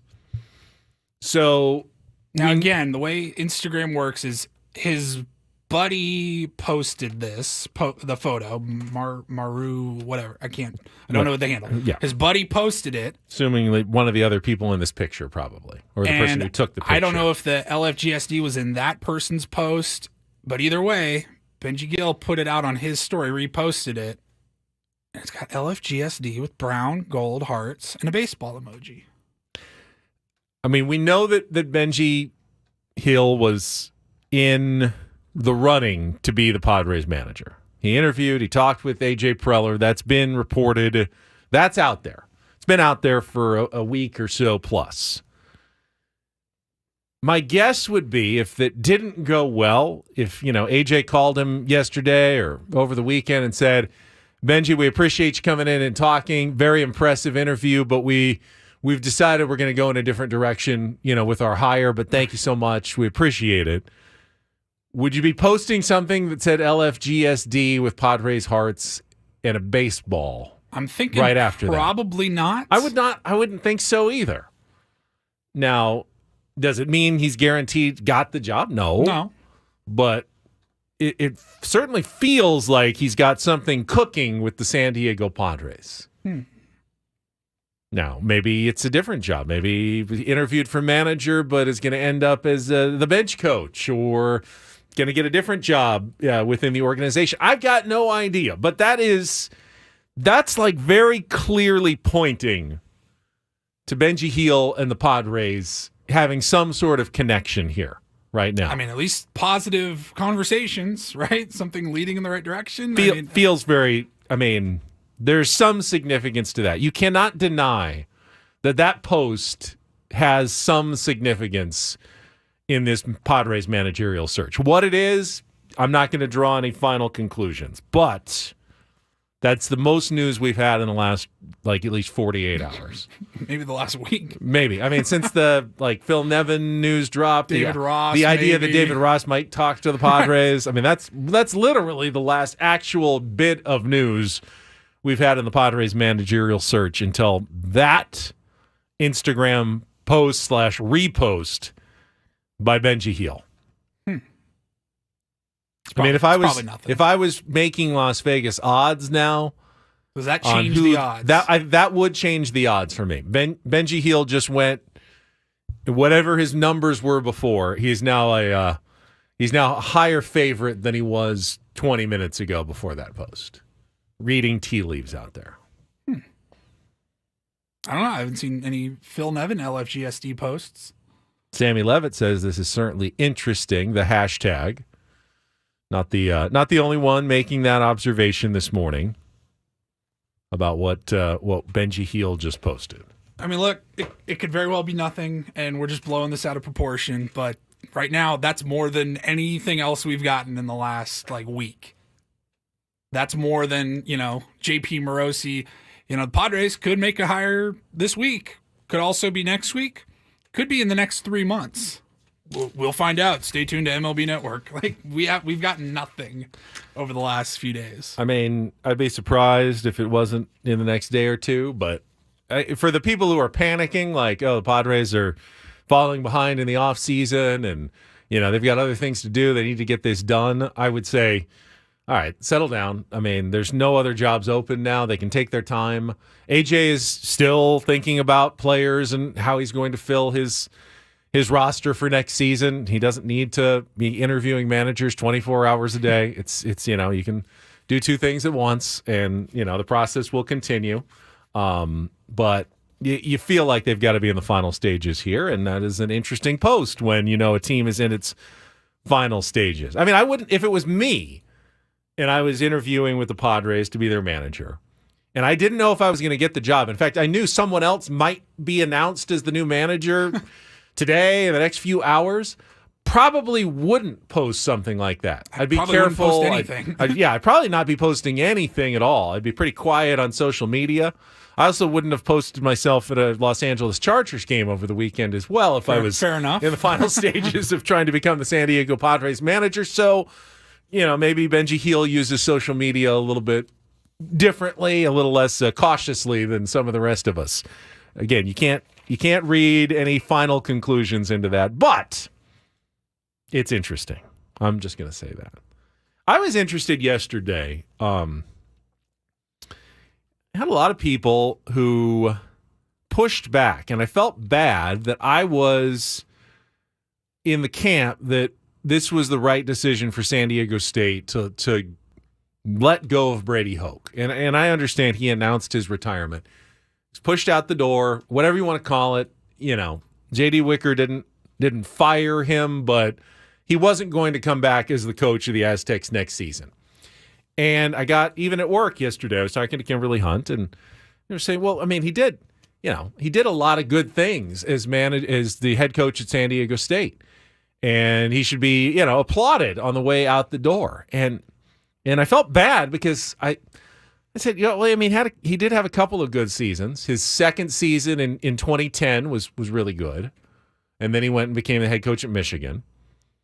And then his second season during the pandemic when they were playing up in Carson was pretty good. They got to the Mountain West Championship game, which they lost big time when they got ravaged by COVID and had no players. And then the other 4 seasons were mediocre or bad as head coach. Is that enough to say that Brady Hoke goes down and one of the great head coaches in San Diego State football history? I know the bar is very low on that, but I mean, Rocky Long had a really solid decade tenure of winning season after winning season, consistency at the helm. And Brady Hoke may have helped set him up at the beginning for success, but certainly it was Rocky who carried it on for a long time. And it was Rocky's success that helped Brady in his first couple of seasons, including that 12-win season in 2021, and then the last 2 years, 10-13, and completely going in the wrong direction. I apologize, but I just don't see what what was so great about Brady Hoke. I think he's a decent guy. I think he's not a bad defensive coach, but I mean, we saw him fail at Michigan. We saw him bounce around for years. What am I missing here that so many people are still enamored? I mean, a nice run at Ball State that helped him get the job at San Diego State. I feel like I'm being mean about this because I don't, you don't want to kick a guy when he's down, and obviously Brady Hoke is down. He's had some comments. He kind of kept going with the retirement story. It was like, well, I knew it was time. Well, you knew it was time because you didn't. I don't think you had any other choice, but other than it's time. Say in the matter. And I certainly wish him the best. And and I don't have any ill will toward Brady Hoke. I don't think he was. He wasn't a buffoon. He wasn't incompetent. He was doing the best job he could. Simply wasn't working. The offense was not anywhere near where it would need to be to keep his team interesting in college football right now. And the defense was regressing and taking steps in the wrong direction. Happens. I mean, coaches, they're hired to be fired in college football, in college basketball, in baseball, wherever. It's just part of the reality of being a coach. And it was absolutely time for Brady Hoke to go. And it was past time. You can argue that. I wouldn't have fired him before this season. I mean, last season was kind of disappointing, but I didn't think it was quite time. This was the hot seat season. Did you think after last year they were trending in the right direction? No, I thought last season put him on a hot seat. Their backup safety is their best quarterback or whatever. Last season put him on a hot seat, and when you're on a hot seat and you lose 7 out of 8 games in the middle of your season, you get fired as coach. It's just as simple as that. You don't have to read too much into it. You don't have to analyze Benji Hill's social media feed to understand that it was time for Brady Hoke to be out as the head coach of the Aztecs yesterday. And I don't know why I felt like I wasn't trying to be mean about it. I'm not taking gratuitous shots at Brady Hoke. I just simply don't see the resume there that supported him going on. This is absolutely the right decision by J.D. Wicker to move on. And now he's got to hire another head coach. And when you think about it, J.D. Wicker's been at San Diego State. How long has J.D. Wicker been back as athletic director now? I would say 8 or 9 years. It's been a while. He's essentially never really hired a head coach in really any of his sports, at least from the outside. Yeah. He replaced Steve Fisher with Brian Dutcher, head coach in waiting. Was for years before we knew that was going to happen. He replaced Rocky Long with Brady Hoke, who was already on staff and got promoted. He recently just replaced Mark Martinez with Sean Cole, the pitching coach for the baseball team. Didn't go outside to hire anyone. He can't do that with this hire. Correct, Paul? Would you be like if Ryan Lindley was promoted to head coach from offensive coordinator right now? It's not going to fly for Aztecs fans. I don't think so. Kurt Maddox, the defensive coordinator. It's not going to fly. You have to go out and get an extra. You need to go outside the family right now. I mean, if you want to talk to some people who have had Aztecs ties in the past, go ahead. But you can't just promote someone who's already there to be the head coach this time. They need some fundamental changes in their football program. They need new blood and new energy to come into San Diego State to turn what should have never been a last-place program in the Mountain West back into at least a team that's competing for conference titles, at the bare minimum. I mean, this is a program that should have the potential to at least be a group of 5 playoff contender. When they expand the playoff and there's an automatic playoff spot for the best group of 5 team, the Aztecs have to be in the mix with this next head coach. You've got the facilities. You've got the new stadium. Yes. You live in San Diego. You've got everything working for you. They have not been able to put it together with recruiting and getting the star players and getting any flashy star players. Whereas over the last 10 years, you've had guys like Donnell Pumphrey, Rashad Penny. You've had good players here that go on to decent NFL careers, but you got to put it together, and it starts with the head coach, starts with recruiting. We had the conversation a million times. You need the star player, the star quarterback to be able to throw the ball, but you can't get that star quarterback unless you throw the ball, and you can't throw the ball unless you have a good quarterback. It's the chicken or the egg conversation, and it's time that San Diego State gets back into the conversation there. So this truly should be a national search for the next head coach. And with that in mind, we're going to have a national college football writer and insider, Bruce Feldman, join us coming up at 9 o'clock. He's already got a list. He came out with it yesterday, like, all right, here should be the top candidates for San Diego State. I'm J.D. Wicker. I start with that Bruce Feldman list right now, and I'm making my calls, and I'm going down, and I'm setting up my interviews. In a few weeks, there will be a lot more head coaching Openings. vacancies in college football. Right now, though, you look around, you've got, Ole Miss, Texas A&M, Boise State, and San Diego State. San Diego State's by far on the number 4 on that list of 4 schools as far as desirable jobs, but it shouldn't be. They shouldn't be.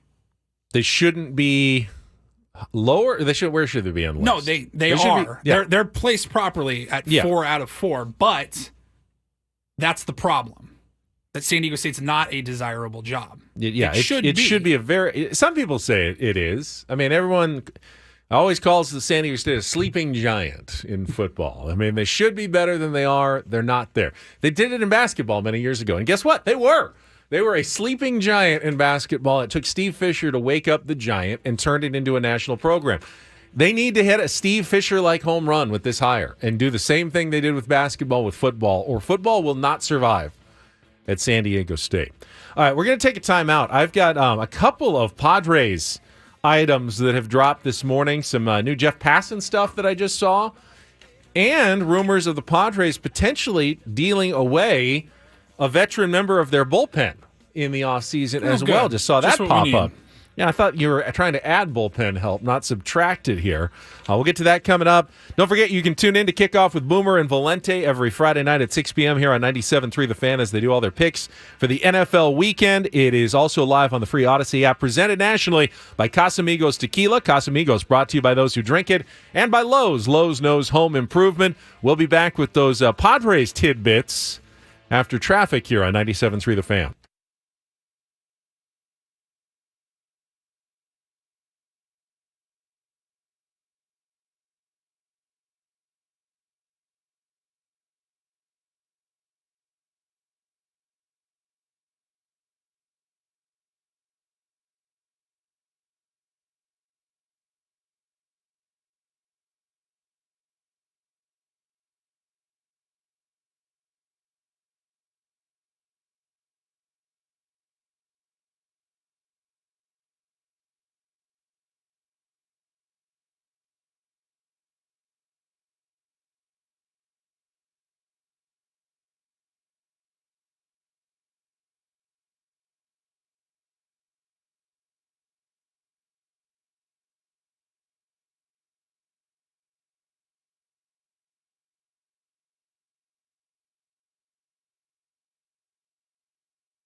Some juicy new tidbits from Jeff Passan dropping here this morning. Welcome back, Ben Higgins, Paul Reindl with you. Stephen Woods back tomorrow here on 97.3 The Fan.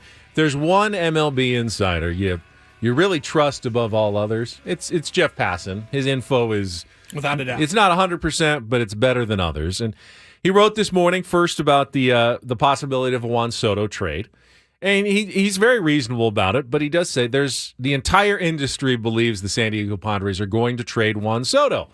And it simply has to do with payroll reduction. He looks at the commitments they've made, and there's really no one else on the roster that they can reasonably deal and expect to save any significant money. Sure, he says you could trade Ha-Seong Kim. Let's say $7 million. That's a drop in the bucket. You know, when you're trying to go from $255 million to $200 million, $7 million doesn't get you there. $33 million, you know, for Juan Soto's arbitration number, that makes a big difference from last season to this season. So there remains that belief that Juan Soto is going to be traded. He writes, though, that, yes, it would be an awful look for the team to give up a prospect of James Woods' caliber, not to mention C.J. Abrams, Mackenzie Gore, Robert Hassel, and Jarlin Susana, only to turn around after a season and a half and punt. But it's a sound enough perspective for the Padres to have internally discussed their options if they do move Soto. The obvious focus is on acquiring near Major League ready starting pitching. Teams rich in that include the Yankees, Clark Schmidt, Drew Thorpe, Chase Hampton, the Cubs, Ben Brown, Jordan Wicks, Hayden Wesneski, and the Mariners. Brian Wu, Emerson Hancock, Bryce Miller, he mentions. Not sure if the Mariners would part with him as well. That's what Jeff Passan is talking about this morning. But he also had another nugget deeper in this very long column. And he says that the San Diego Padres are actively trying to move Scott Barlow ahead of Friday's non-tender deadline. Well, they just acquired at the trade deadline from the Kansas City Royals. The only guy that had control beyond last season. They have, he's locked up for next year. Last year, scheduled to make about $6 million next year. While he was very good in 25 appearances for the Padres after his trade from Kansas City, Passan writes, Barlow's stuff has regressed, and the estimated $6 million he is owed in arbitration could be prohibitive. Well, that's not what was sold when Scott Barlow was acquired.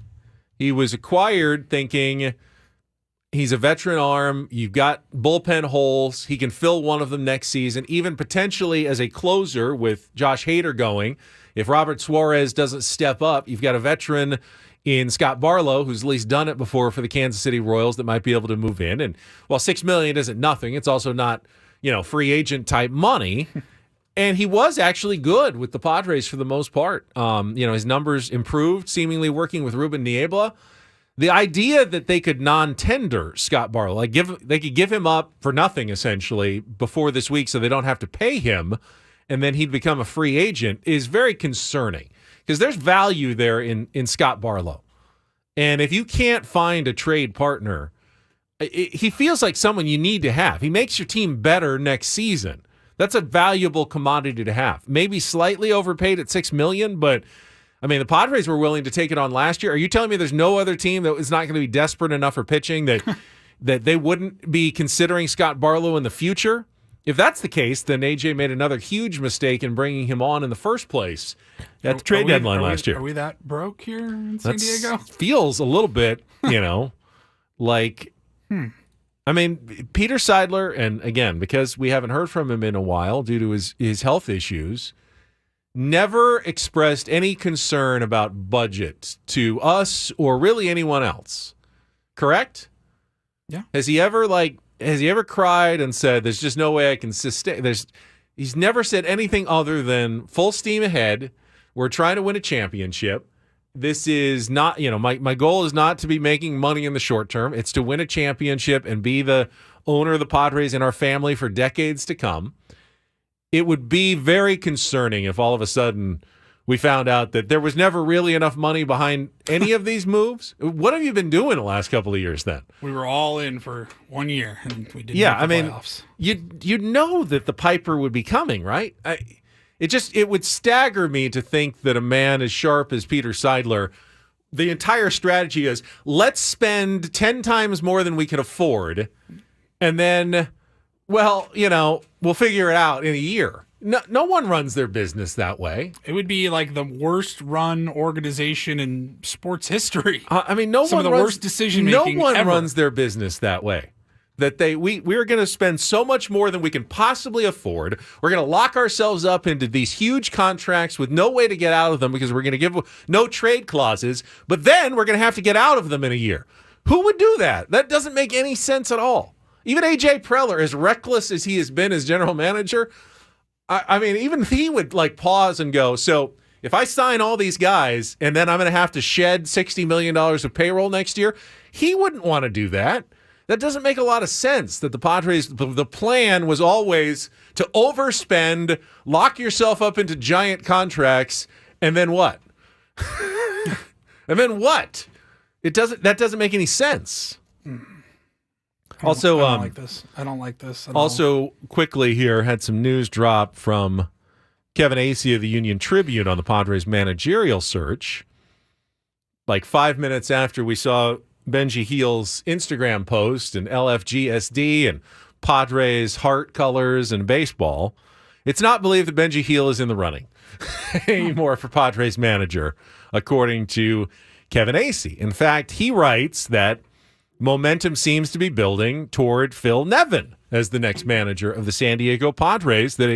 He says it's believed in the organization to be down to Nevin and Mike Shildt as the biggest favorites remaining, and a growing sense of momentum behind Nevin, he writes, as the process plays out. But he also says that it's widely believed that there are other candidates who have been interviewed that we don't know about that have not been reported by anyone.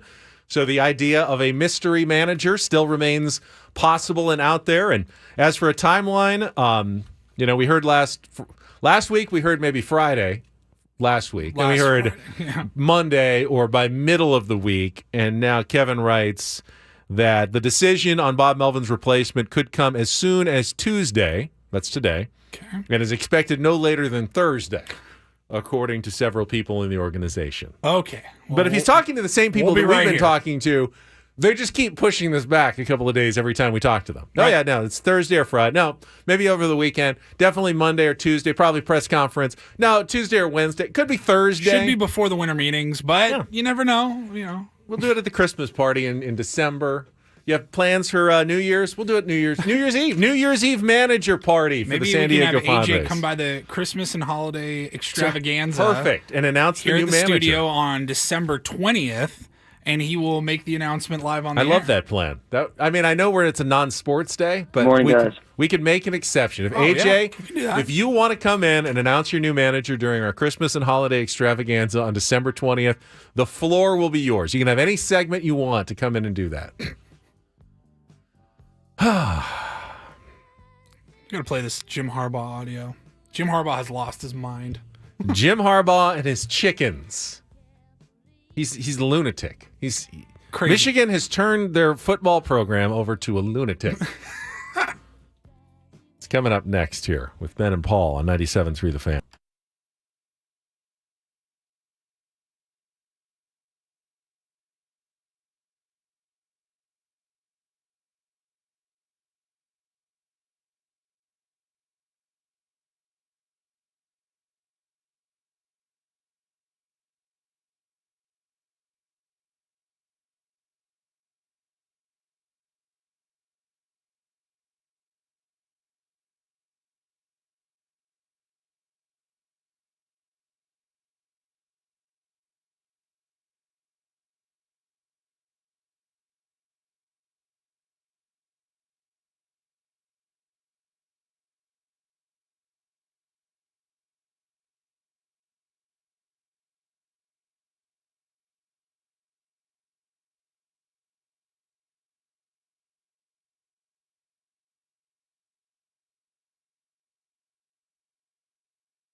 Just a reminder, we got our second biggest fan name, at least on our show, coming up at 9:15 this morning. Stay tuned and listen. If you hear your name called at 9:15, you are our biggest fan for the day. You'll have 10 minutes to call us back to win a sweet night at the Odyssey Suite next season with friends and family and the 97.3 The Fan hosts. But there's 3 chances each day. You got to listen in to win during our show. 9:15 is the time, so that is coming up in about 35 minutes from now, so stay tuned.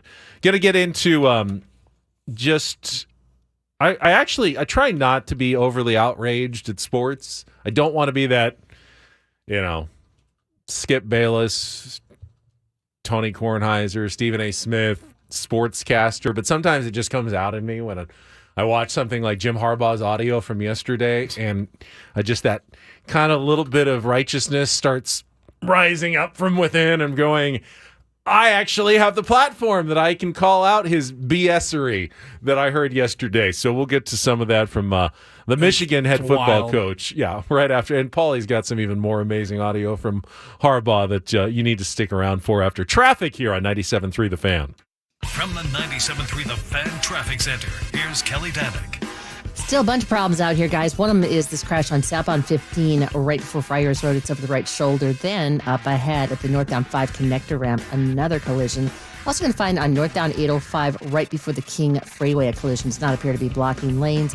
Northbound side of the 5 past La Jolla Village Drive. There's a crash involving a couple vehicles there over to the right shoulder. Also traveling on northbound 125 just past Navajo Road. We have reports of some debris in the fast lane.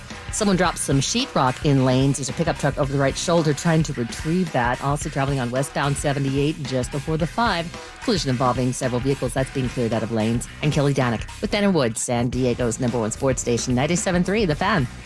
All right, just a quick reset. You kind of know the Michigan scandal by now. Had an assistant guy, former military intelligence expert, Connor Stallions, who was buying tickets, going to future Michigan opponents, kind of scouting their sideline, videotaping, and basically trying to figure out the other team's signals and play calls out to the That's a no-no in offense sports. And defense. It's specifically prohibited, actually, in college football's rules, in the Big Ten. You can't go do that in person, scouting, electronic, monitoring of the other teams. Now, if you have someone during the game on the sidelines who's looking over at the other side and, the other team's holding up their play cards and you figure out what the play cards are, fine. It's fair game. You figured it out during the course of the game. It's all part of competition. But to do so in advance with a guy in the stands is a no-no. It's in the rules there. Jim Harbaugh was suspended this week by the Big Ten last week for the final 3 games of the regular season. Kind of a half punishment because they're not done with their investigation, but everyone in the Big Ten is so ticked off about it, and Michigan's having this great season that they feel like you got to do something. So the Big Ten steps in and goes, all right, here's what we're going to do for now. Harbaugh, you're out for 3 games. Michigan, of course, they're all up in arms like, hey, you're not even done with your investigation yet. This is unfair. So they plan to go to court. And there is a hearing scheduled for this Friday in front of a judge to try to get a temporary restraining order, a TRO, to basically nullify the suspension and get Jim Harbaugh back on the sidelines for Saturday. Jim Harbaugh spoke to the media yesterday and addressed the hearing coming up on Friday. I'm going to talk on Friday. Just looking for that opportunity, due process. Not looking for special treatment, not looking for a popularity contest, just looking for the merit of what the case is. I senior in high school, I had a civics class and talked about government, justice, and what I took away from that class was that you're innocent until proven guilty. That was 40 years ago, but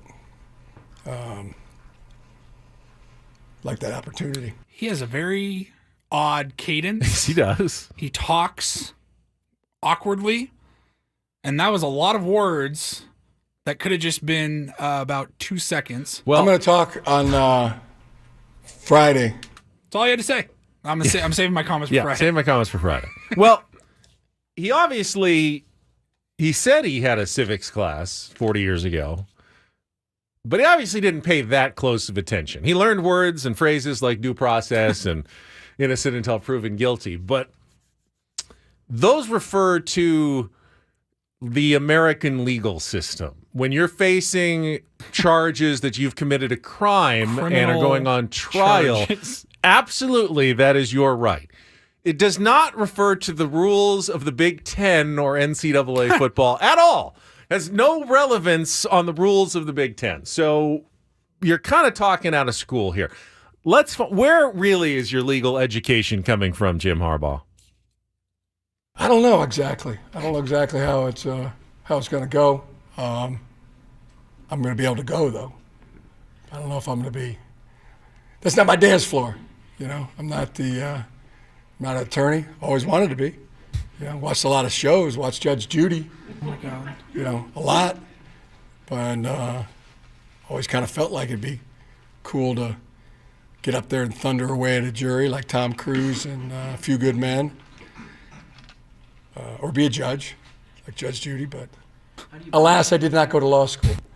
So this will be, the first time I've ever really been in this situation. So was a court reporter for KB one time, but first time being kind of in there and out, right there instead of just watching. Stop with all the pauses in every sentence you utter. Well, Ben. Jim Harbaugh.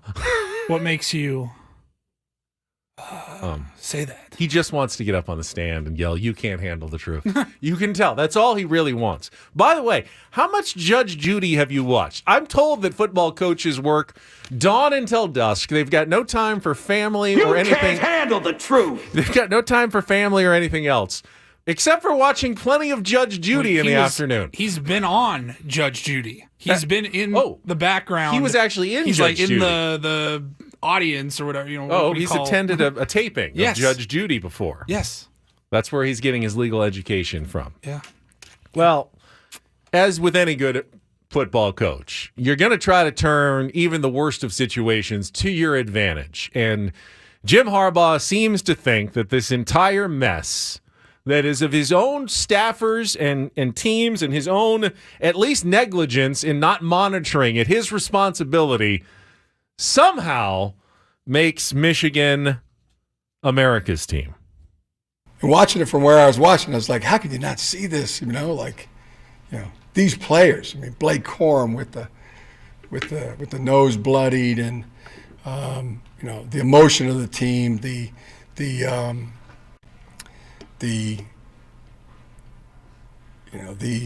perseverance, and then the stalwartness of these guys. I mean, watching, I would have to say, everybody. It's got to be America's team. It's got to be America's team. America loves a team that beats the odds, beats the adversity, overcomes what the naysayers and critics, so-called experts think. That's my favorite kind of team. And watching it from that view on the television, it was finally people get to see what I see every day, in these players and these coaches. Oh yes, because America famously loves the Houston Astros post-cheating scandal and the New England Patriots, the love that the New England Patriots get after Spygate and Deflategate. No, you're not America's team. No one likes Michigan right now.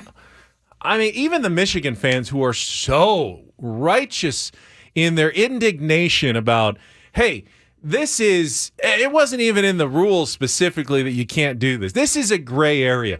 That's not the argument that you think it is. That Michigan was operating in a gray area in sports. That's not some defense of what was going on at Michigan. You were trying to create. Here's how we were actually cheating. You're trying to create a non-level playing field in what is supposed to be I mean, I get college sports is big business, but it's still supposed to be college athletes going up against each other on a somewhat level playing field to determine who's the best football team, not who spends the most on sending some scout to the future opponent's games to steal the signals the best. That doesn't tell me anything about who the better football team is. It tells me who's the better cheater. So when Jim Harbaugh tries to frame this as it's us against the world, we're the underdogs, everyone loves an underdog. No, you're not. Everyone loves taking down the big baddie who is trying to get away with something, and they get their comeuppance in the end. People are going to be cheering for Ohio State. No one likes Ohio State, and they're still going to be cheering for Ohio State against Michigan this year to take you down. So enjoy your status as college football's villains here in 2023, Jim Harbaugh. And then you can go back home and enjoy your chickens. Yeah. So Jim Harbaugh, this was like a 30-minute press conference yesterday.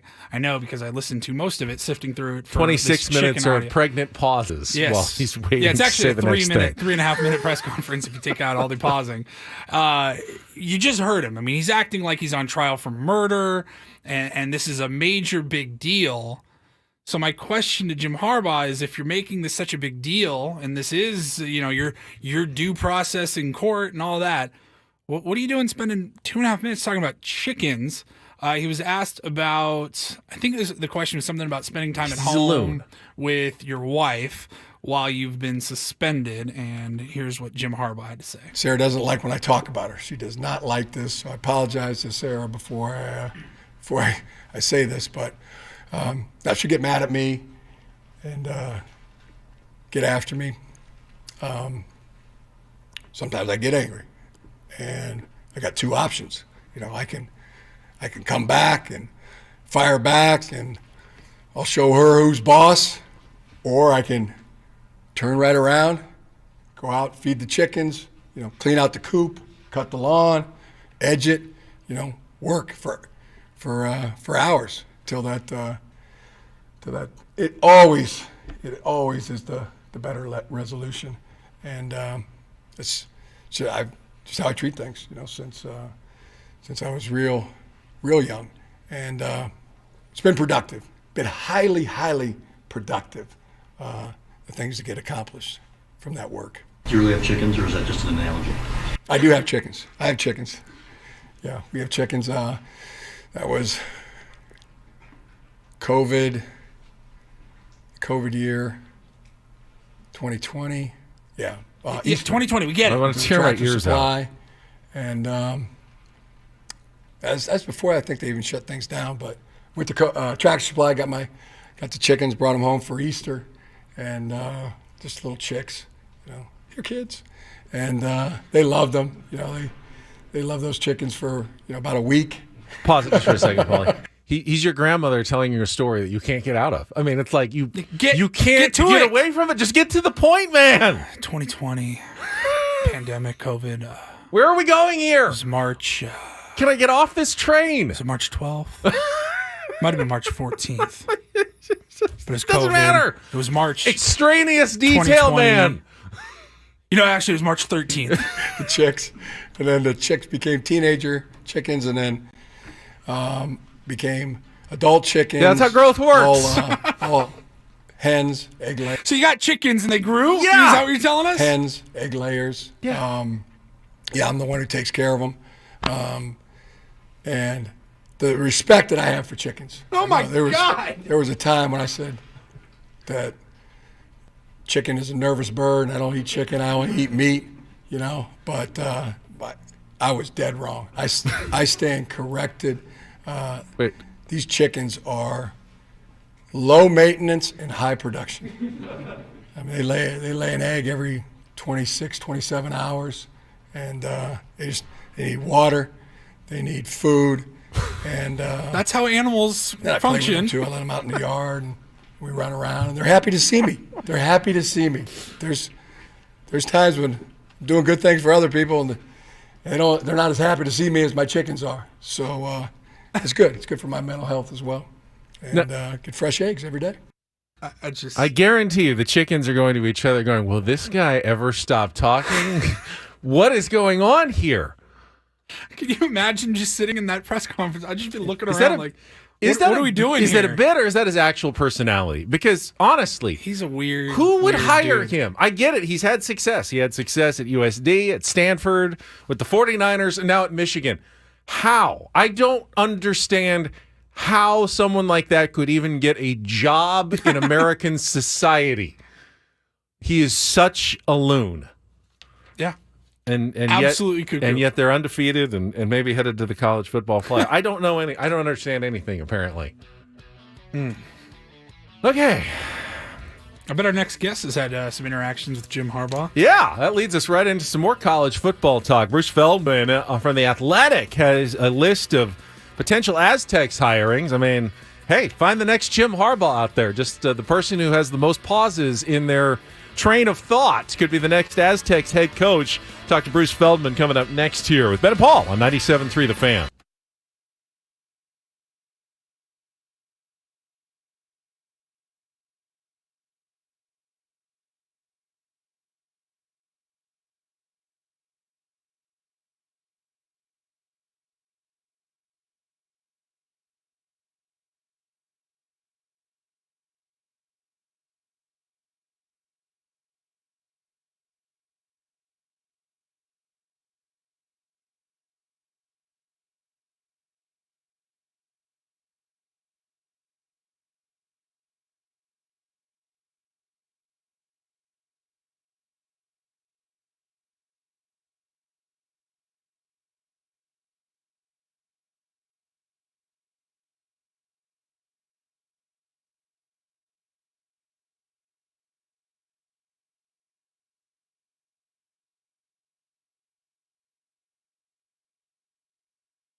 Final hour of Ben and Woods here on a Tuesday, and then Woodsy will be back tomorrow. Sounds like we're not going to get a Padres manager between now and then. Maybe today, maybe tomorrow, maybe Thursday. But been looking forward to our next guest joining the program. I think I've set him up for success because anyone is going to sound good compared to what we just listened to last few minutes. And 4 minutes of chicken talk with Jim Harbaugh. Our next guest is one of the best college football writers out there. He works for The Athletic now. Insider Bruce Feldman is with us here on 97.3 The Fan. Bruce, here's what we were listening to in our last segment. Jim Harbaugh, speaking about chickens for like 4 minutes yesterday. Did we lose Bruce? Check. There you are. I got you, Bruce. Yeah. Good morning. Thank you for joining us. Good morning, guys. Great to be on with you. Yeah, I mean that was some press conference yesterday by Jim Harbaugh discussing the court case on Friday, Judge Judy, his chickens, how Michigan is the underdogs of America. It was something. Yeah, it's never boring with Jim Harbaugh. You know, you guys know it from his time down there. Yep. He is one of a kind, and I have no idea how this is going to play out. I do know this. He has a really good team. It's a really experienced, tough team, and they're going to be a problem for people, whether he's on the sideline or not.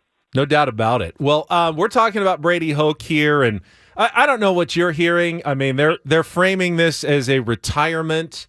I think that is simply a classy way to put this, because in our world, I feel like he kind of had to go, pushed out the door. Call it what you want, but the Aztecs needed to make a change at head coach.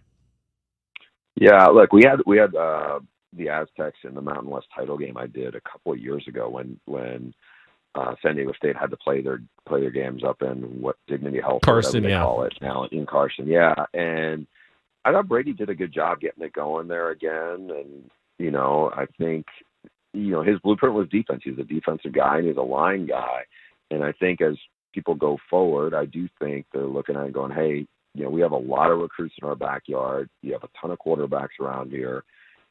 As I wrote yesterday for The Athletic, I think they're going to lean into that part of it and go, hey, let's find an offensive-minded guy, and maybe we'll be a lot more opened up and go forward in a direction. And, respect to Brady Hoke, how he ran the program. And he's a guy a lot of coaches genuinely respect and like. And so I think going forward, this is, it's respecting him, but then I think it's really about, okay, what is San Diego State going to look like going forward? You got a brand new stadium. You got a really good recruiting base. It's one of the best group of five jobs out there. And I think they have some really good options. I think your list is actually the definitive one that I've seen of potential candidates. I said, J.D. Wicker should be like going through Bruce Feldman's list of potential future coaches this morning. There's one name that's not on it that I heard brought up a couple of times in town. I'm not someone who would push for Kliff Kingsbury to be the next coach of the Aztecs, but people are talking about him. Do you have any idea like what his situation would be? I know he's an analyst at USC. He's still getting paid by the Cardinals. Is that something he'd be interested in, and why didn't you have him on your list? My gut was that Kliff might go back to the NFL as a play caller. I don't know. Again, I don't want to speak for him on this because this could be wrong, but I wasn't sure. Does he want to stay in college with the way the college game is, and go forward? Now, maybe he will be tempted by his time after being around USC. I don't know. I felt like he's a guy who could end up wherever Caleb ends up. He might be a really good offensive coordinator for him. And I think if you're him, to me that might be a more viable destination than going a little south of where he is, in doing that. I felt like, again, I haven't talked to him about this specifically, but I felt like this was, okay, let me catch my breath for a little while, because life as an NFL head coach can be a real grind, especially as a first-time NFL head coach, and recharge my batteries. And then maybe he's going to be tempted by the San Diego State job. I just don't know that at this point, and he went back to his alma mater, and he did some good things, but they had such a deep hole to come out of, especially defensively there, that they gave him time, and it didn't work out. It doesn't mean he will never be a college coach again. I just felt like he's more likely to end up back in the NFL.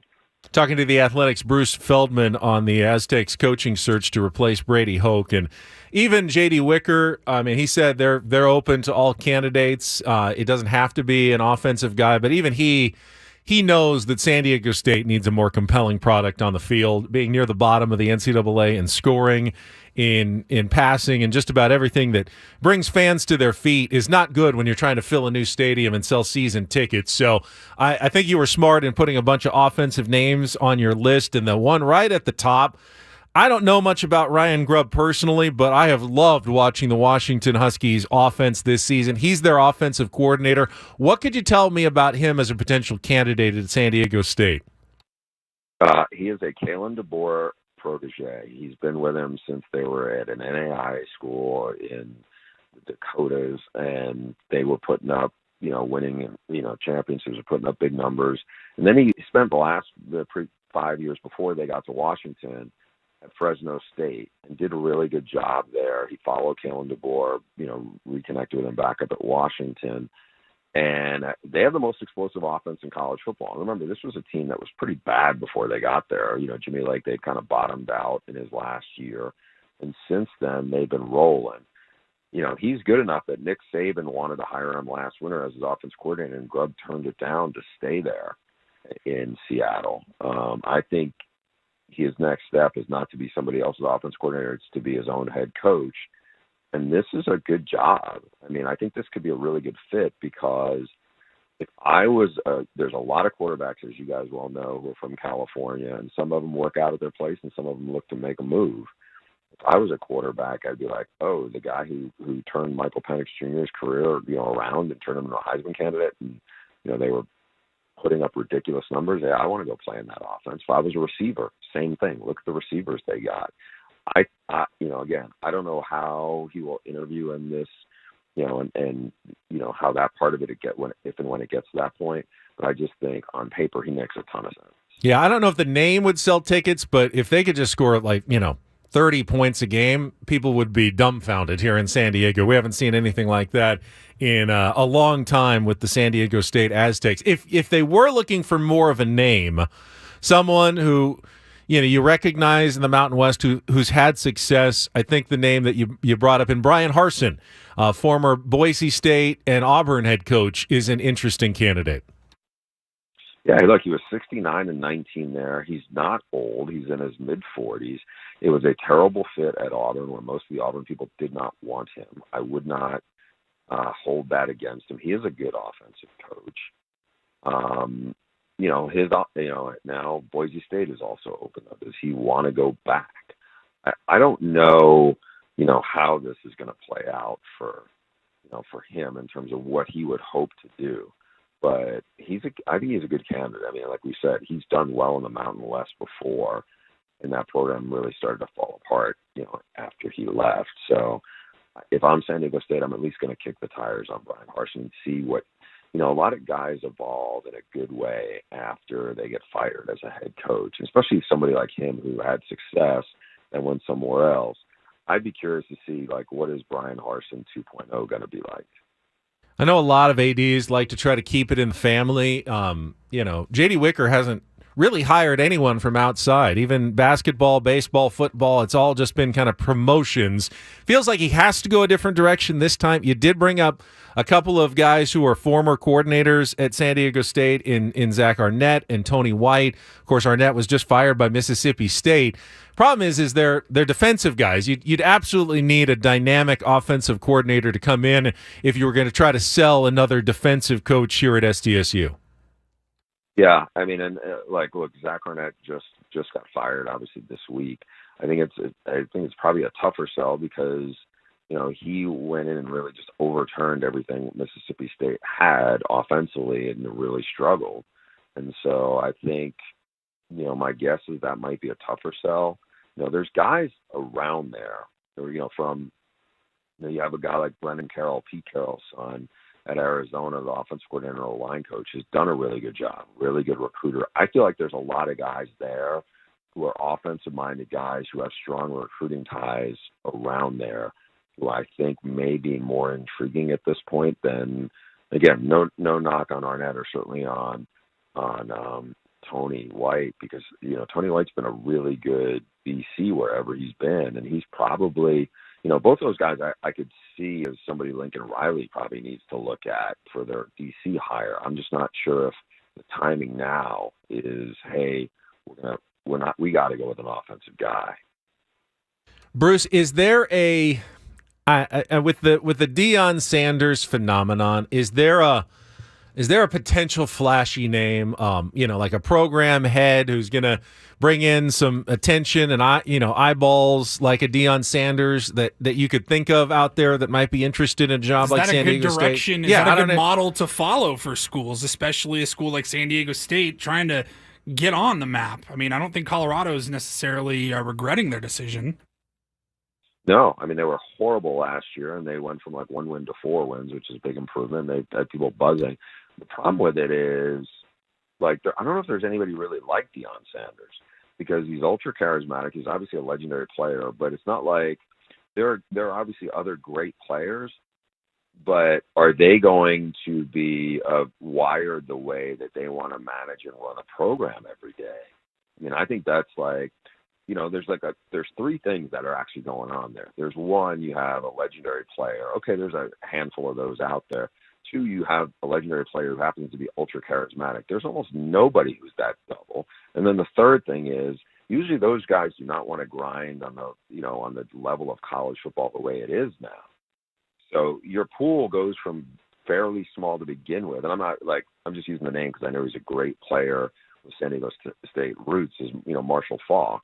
But yes, he's on TV, he's on TV, but then all of a sudden it's but are a lot of these guys going to want to do all the stuff that goes with it? Like Ed Reed, who I know, got to know pretty well from my days around Miami.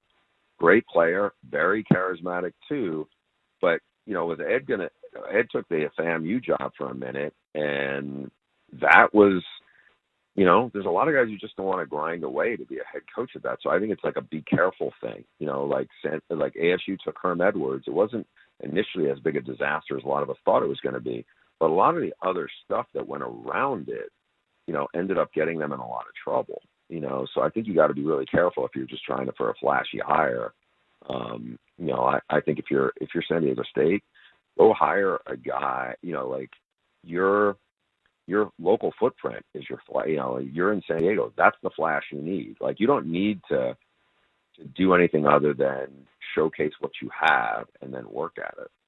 Now, Paulie brought up Richard Sherman earlier. It was the only kind of that even made any sense. But again, you don't want someone who's half in and half out and half on the celebrity golf circuit and, half coaching your team. Before you go, Bruce, let me ask you one more question, more of an existential San Diego State football question, because I was worried about this when they started building Snapdragon Stadium. I said many times, if you're going to build this stadium, great, but it only works if you move up into a Power 5 conference and become one of the halves of college football. If you're doomed to the Group of 5 and the Mountain West, this is going to be a massive failure. And they were on the cusp. They were within 24 hours of going to the Pac-12 and making this all look like the most genius play in history, and then it all fell apart. And now I don't even know if there's a path at the moment to move up. Is there an existential threat right now to San Diego State football, because that gulf is just growing wider, and right now they're on the wrong side of it in college football?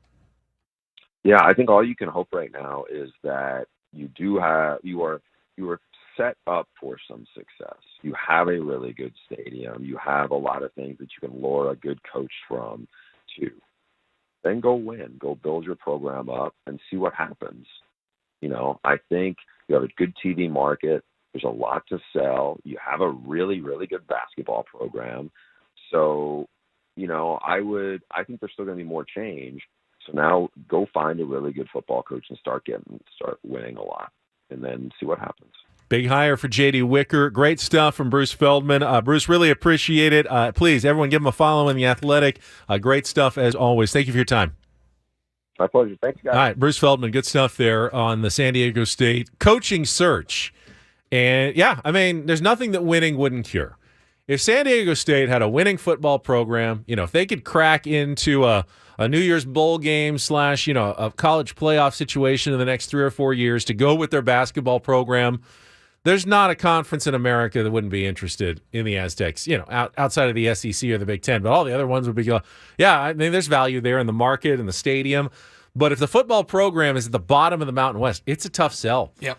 It's a tough sell, and it's not going to get easier. It's going to get harder. If you don't do it now. Like, you'd be better served without a football program. I mean, and just being a basketball school and selling promotion that way. Yeah, I mean, you already have enough trouble getting, booster money for NIL and stuff at the moment. No one's going to want to give money to a 3-win football team if they don't believe in the head coach. So this is an absolute biggest moment of J.D. Wicker's now tenure as athletic director, is this hire for his football program right now. He's made so many good moves over the years that it all comes down to this. He's got to get this one right. It's like A.J. Preller 4 manager hires ago. He's got to get this one right.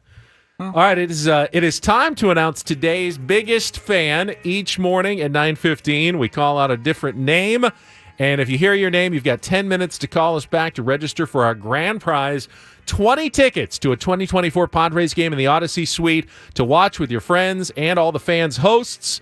If you want to have a chance to have your name called, you register at 973thefansd.com/biggest fan. But today's biggest fan, or at least this morning's biggest fan, is Mark Kuz. K-U-Z. Mark Kuz. Could be Cuz. Hey, Cuz, how's it going? Could be Kuz. I'm not sure exactly how he pronounces it, but however you pronounce it, Mark, could be heel. Mark, give us a call at 833-288-0973, 833-288 10 minutes on the clock. 0973. Yeah, you get 10 minutes to get back to us and get your name into the grand prize drawing for the Sweet Night at Petco Park next season. Good luck, and then tune in at 11:30 this morning to the Coach John Quintera for the next name on the list that will be called in our biggest fan. All right, continue to talk about the little news that dropped about the Padres managerial search this morning. Benji Heel looked like he was rising. Now he's falling again. I mean, just changing every every 5 minutes. Snapping. It's head snapping here on 97.3 The Fan. We'll be back after traffic.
I can't take all this social media drama now involving the Padres managerial search. Welcome back. What is happening? Ben Higgins, Paul Reindl. Thanks again to Bruce Feldman from The Athletic. Talked a little college football Brady Hoke replacement search in our last segment. No call yet he's got like 2 minutes left in our biggest fan contest as well. It's good news for anyone who's already in and doesn't want more people in on our biggest fan contest. So we reported, and I use that term very loosely, last hour about Benji Heel's Instagram feed that contained a repost of a picture of Benji at a golf course, Pelican Hill up in Newport Beach. But the interesting part of it was the tag hashtag LFGSD. Superimposed on the picture. Yeah.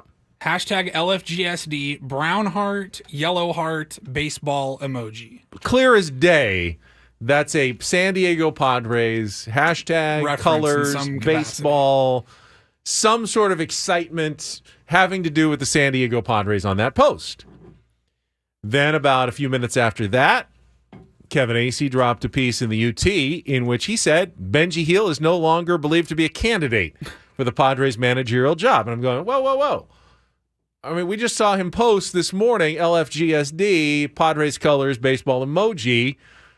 That doesn't seem like the actions of someone who was just eliminated from managerial contention for the San Diego Padres. Correct. Or knows he's out of the running. What's going on here? Act 3 of the social media drama comes this is just all moments within the ago. last hour and a half. When you check now back on Benji Heel's Instagram feed, what do you find, Paulie? Nothing. The story has been deleted.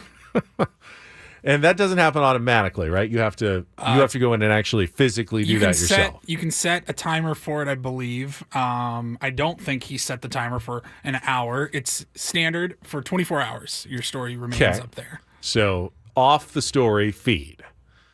So what are the possible? I hate that we're even speculating again on social media, but what are the possible explanations for this? He is subscribed to the Union Tribune, and he read Kevin Acee's latest this morning. That he's no longer in the running. Well, I mean, if he hasn't been told, I'd like to think that AJ Preller may be a different dude, but if you truly are out of the running, that hopefully he lets people know, like, hey, really appreciate your interest, but we've gone in a different direction. If he had heard from AJ Preller, I mean, I guess it's possible he heard from him in the last 20 minutes, but I mean, it's unlikely that anything changed officially with the Padres in the last 20 minutes. Maybe he read something in the UT. Maybe he heard us talking about it or was alerted, hey, they're talking about your Instagram on the radio down in San Diego. Is that really what you want? And I could see him going, no, that's not what I want at all. Probably not and good. Maybe getting rid of that just to try to. And now, of course, we're talking about him getting rid of it. Benji Heel is in the torture chamber right now. Benji, so sorry if we've made your life more difficult. I'm doing this out of love, man. I want you to get the job. So apologize if we've made your life more difficult this morning. We're just on pins and needles, waiting to hear who's going to be the next manager of the Padres. We've got nothing else. That's all we had to run with. I hope it's not our fault. It's our job. Just like everyone, you have a job out there. Our job is to take the tiniest little morsels of potential information and blow them up into, perhaps clues about who the next Padres manager is going to be. So I apologize. I'm just doing my job here. If you'd like to pay me massive amounts of money to do something else, I will consider that if you don't want me doing what I'm doing right now. Because honestly, I don't even like what I'm doing right now myself. But AJ Preller, you've given us little other choice. We talk about the Padres here on this station. We're the flagship. We're the home of Padres fans in San Diego. We're waiting for a manager to be hired, and you're giving us nothing. Squat. Zippo. So we have to take the tiniest little things and turn them into segments right now. And honestly, that was something.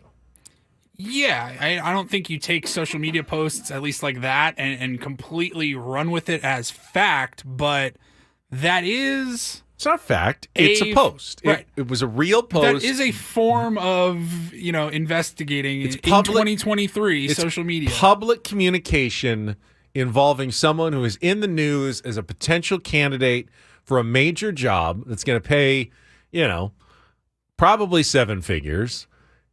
That's news. You post something if that Juan is news. Soto unfollowed every Padres that is teammates news on in Instagram, 2023. that is news. Like, that is something you can at least discuss and look into. We all have, most of us at least, have social media feeds, and we know what it means when we unfollow someone, and we ascribe similar meaning when someone else unfollows someone.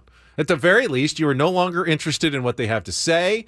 At the very most, you are bitterly feuding with that person. That's what it means when you unfollow. When you unpost something, when you delete it, when you take it off, it means you don't want it to have the attention that it was getting a few minutes ago. Pretty simple. I mean, it's not any different for a celebrity or for an athlete as it is for the rest of us. Even if your social circle is small, if you unfollow someone, it still can create drama because we all know what that means. Yeah, I have no idea why he deleted it. I have no idea what's going on, and I have no idea how this is going to play out. But we'll find out. Maybe this week, maybe next week, maybe next month. I have no idea. I like your idea. Probably of at 10:01 today. The Christmas and holiday extravaganza is AJ, really if what you're the listening, Padres... you're more than welcome to come by. There's going to be breakfast tacos. We're going to have a lot of fun planned for the Christmas and holiday extravaganza. We don't talk sports, but we'll we'll set aside a few minutes. You come on and announce the new Padres manager. Can you imagine if it took another month? Maybe we can bring out the GIMP mask for AJ and he can do some taste tests. Some Olive Garden taste testing? Yes, for AJ Preller this year. All right, we've got one segment left here on Ben and Woods. It is the Reindl Report, which will get us some headlines to wrap things up, and then Woodsy can come back tomorrow morning and help us talk about more. If nothing, or maybe a Padres managerial hire, we'll find out then. It's Ben and Paul on San Diego's #1 sports station, 97.3 The Fan.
The Upper Hand Fantasy Podcast brings you the latest news and player insights to help you win and avoid any embarrassing league punishments. In-depth analysis, start-sit questions, and everything you need for your fantasy team. Download Upper Hand Fantasy on the free Odyssey app or wherever you get your podcasts. I had one of our promotions guys, I don't know what his official title is, Phil, came by yesterday and said, we need to shoot new promo and IDs with you, Ben. When can we work that into your schedule? And he goes, I want to do it out in the field, like out at Petco Park. And I said, well, usually Sundays and Mondays are bad. I work Sunday to Thursday. So like Tuesdays to Thursdays, kind of in the early afternoon on my way in, maybe like around 2:30 or 3. He goes, perfect. Can we do it tomorrow? I said, okay. So I have to go to Petco Park this afternoon, dress up, do my jacket, my button-down shirt, and apparently take some pictures and some video shots of me doing, I don't even know what, for some Channel 10 promotion. So if you see me out at Petco Park, they wanted to do it at the park, and I go, you realize it's completely torn up and under construction right now. That would be a bad idea. He goes, oh, no, thank you for letting me know. I said, how about we do it maybe out in front on the other side? Or he said, perfect, we'll meet you down there. So if you see me downtown, wave hi. I don't know what I'm doing either down there if I'm on camera, but apparently we're going to do some shooting this afternoon. So that's what I've got on my day. Paulie, what do you have planned for the rest of your Tuesday? What do I have? I'll tell you what I got planned. I got to go. I need some new luggage. I am getting on an airplane on Friday morning after the show. Going to Denver, and been needing some new luggage, and this is the next trip, so good time to go get it. You have a dilemma. My dilemma is I think luggage might go onto the Mount Rushmore of things that are ridiculously expensive that probably shouldn't be. I mean, we're talking like hundreds of dollars for good luggage. I mean, why is thousands that the case? Possibly Well, if you're yeah, really if you getting want, into the high end designer brand luggage, the Louis Vuitton. If you want to go the real good stuff, I don't feel good about getting like the $50 Amazon Basics, like Amazon brand luggage. I don't think that would last. Costco usually has some decent luggage. Maybe I'll go to Costco for not too high of a price point. I mean, nowadays you want the roller bag with the extendable handle. So you just roll it behind you. I love those like business travelers who just have everything the right place for everything in their bag. Zip it up, roll it right through security. They get their TSA pre-check. I mean, it like takes them 4 minutes to get from the entrance of the airport to their gate. They've got it down. I'm not quite that. I don't travel enough to have it down as perfectly as that. Here's your dilemma, though. It's not necessarily the cost or where you're going.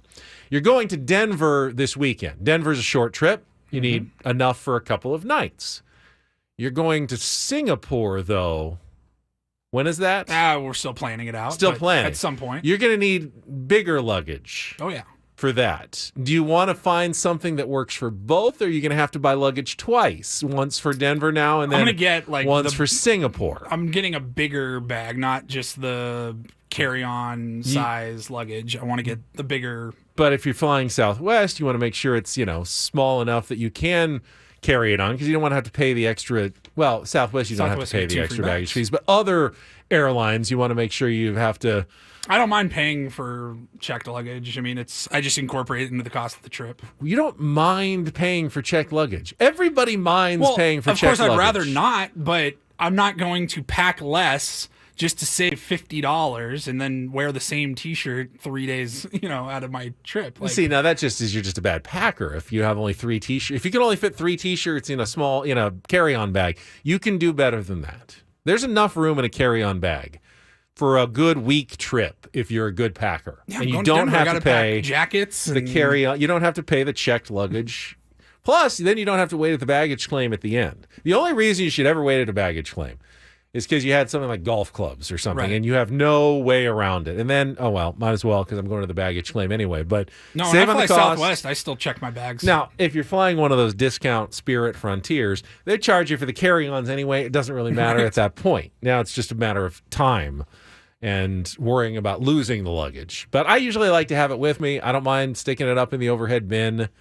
What's the worst that happens? The bins are full, and then they say, we'll check that for you for free, sir, because our bins are full. Fine. Then I'll wait at the end at the carrier. I like walking onto the plane with nothing.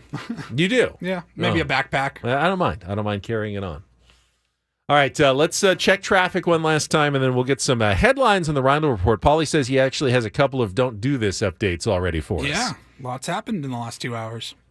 From the 97.3 The Fan Traffic Center, here's Kelly Danick.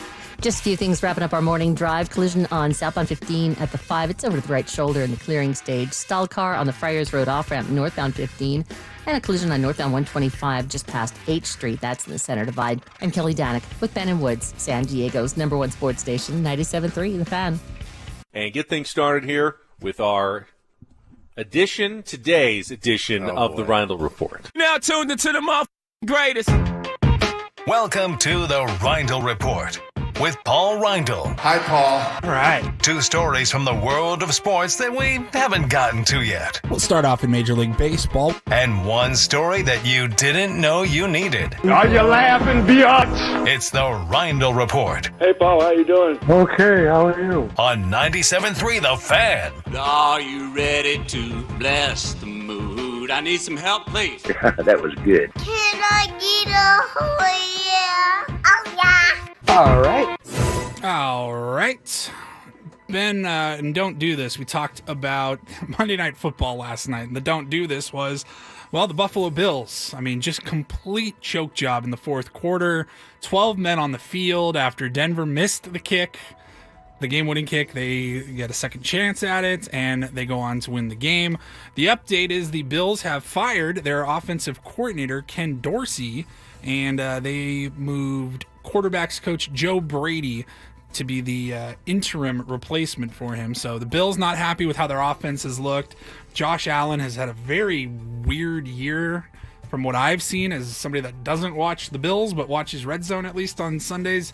You never know what Josh Allen you're going to get and what the Bills offense is going to look like, and they've decided to go in another direction. It's weird with Josh Allen because we, as sports fans, we're usually kind of skeptical for a while. Like, is he the real deal or is he not?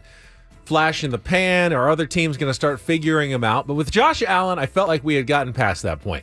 All right, Josh Allen is a legitimate quarterbacking star in the NFL. Hadn't you reached that conclusion as well? Yeah. And now he's mid again. He's he's Maybe problematic. He makes too many. To the conclusion too quickly. That Maybe I don't know. In the upper echelon. He makes too many bad decisions. Turns the ball over too often. Still got a big arm, but clearly something is not what we expected from Josh Allen. And even more intriguing, his main target, Stephon Diggs. I think he only caught 3 passes yesterday. His brother. Speaking of social media posts. Yeah, probably something that should have been deleted or not even posted to begin with. But his brother, was it a Twitter or was it an Instagram post? I'm not even sure where it came from. I think it was Instagram. But he said, he just after the game, he said 14, which is Stephon, got to get up out there.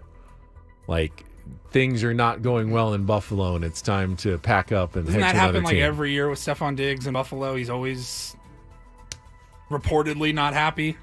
Maybe, but maybe he shouldn't be happy with the way things are going right now.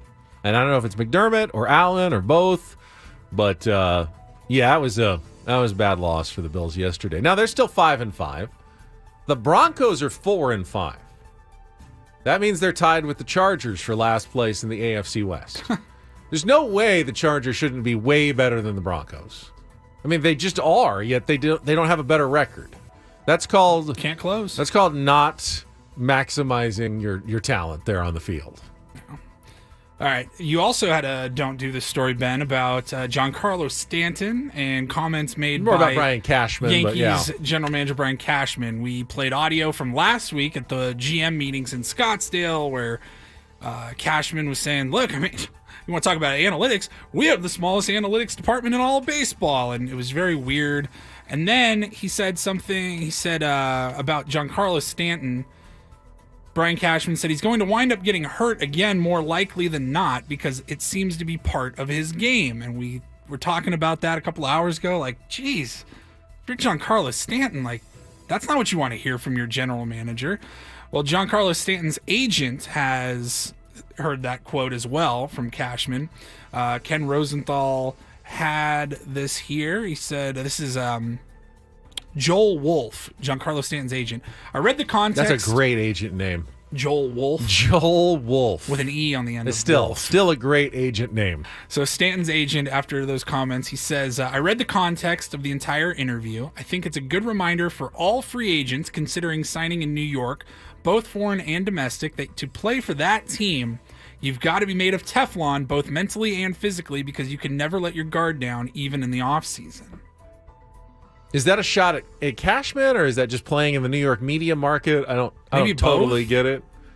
But, I mean, you never want to be known as the team that you have to be extra tough to play on because they're going to be taking shots at you during the offseason. That's not... But God forbid you get hurt in baseball. It's hard enough to be a professional baseball player as it is. I mean, you want to at least have the support of, your own front office and, your own coaching staff. You get... The media, the fans will sometimes be hostile. The other 29 teams are certainly out to get you. But you don't want to think your own GM is out to get you as well. Now, Giancarlo Stanton is absolutely injury-prone and has not been at all reliable for the New York Yankees and is massively overpaid because of that lack of reliability. I don't think even he can deny that, but you don't need to hear it from your own general manager. Right. Absolutely. We keep those things behind closed doors and hey, Giancarlo, we need to figure out a way to keep healthier and keep you on the field more because you're killing us, man. But you say that, in a meeting with the agent, not, in the media. Cashman has lost his mind. He kind of has lost his mind a little bit. Going crazy.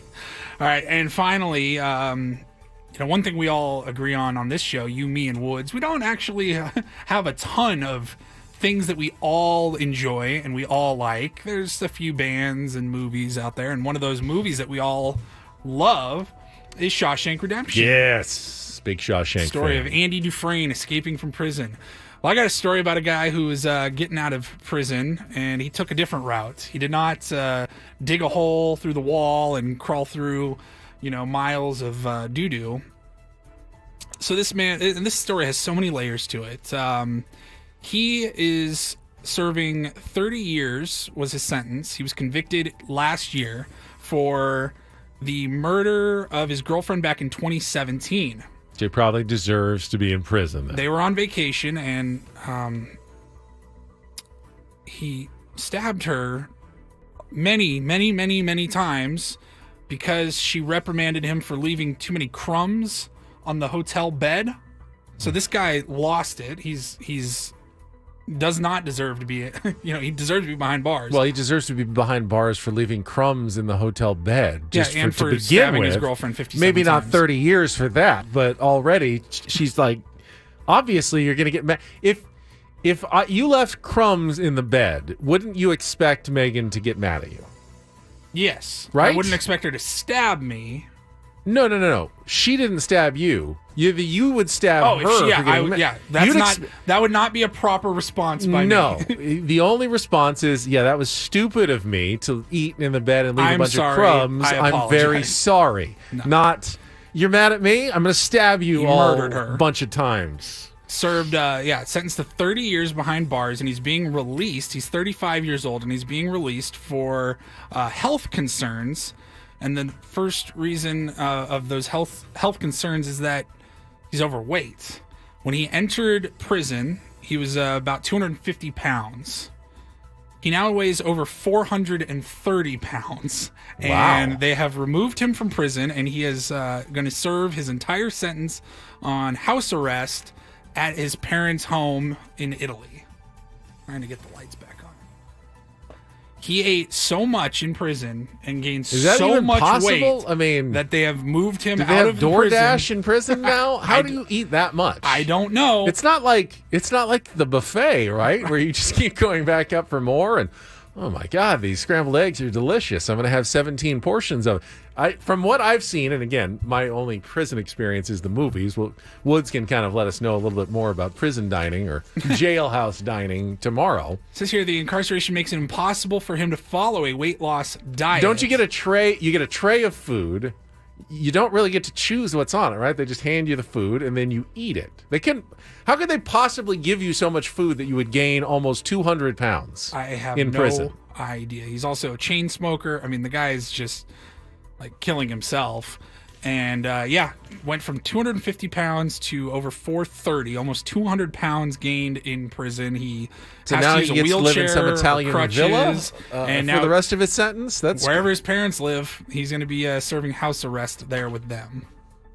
Someone's got a good lawyer, that's for sure. All right, here's what you do. You need to gain as much weight as possible. I'll get you out on the technicality, get you to Italy.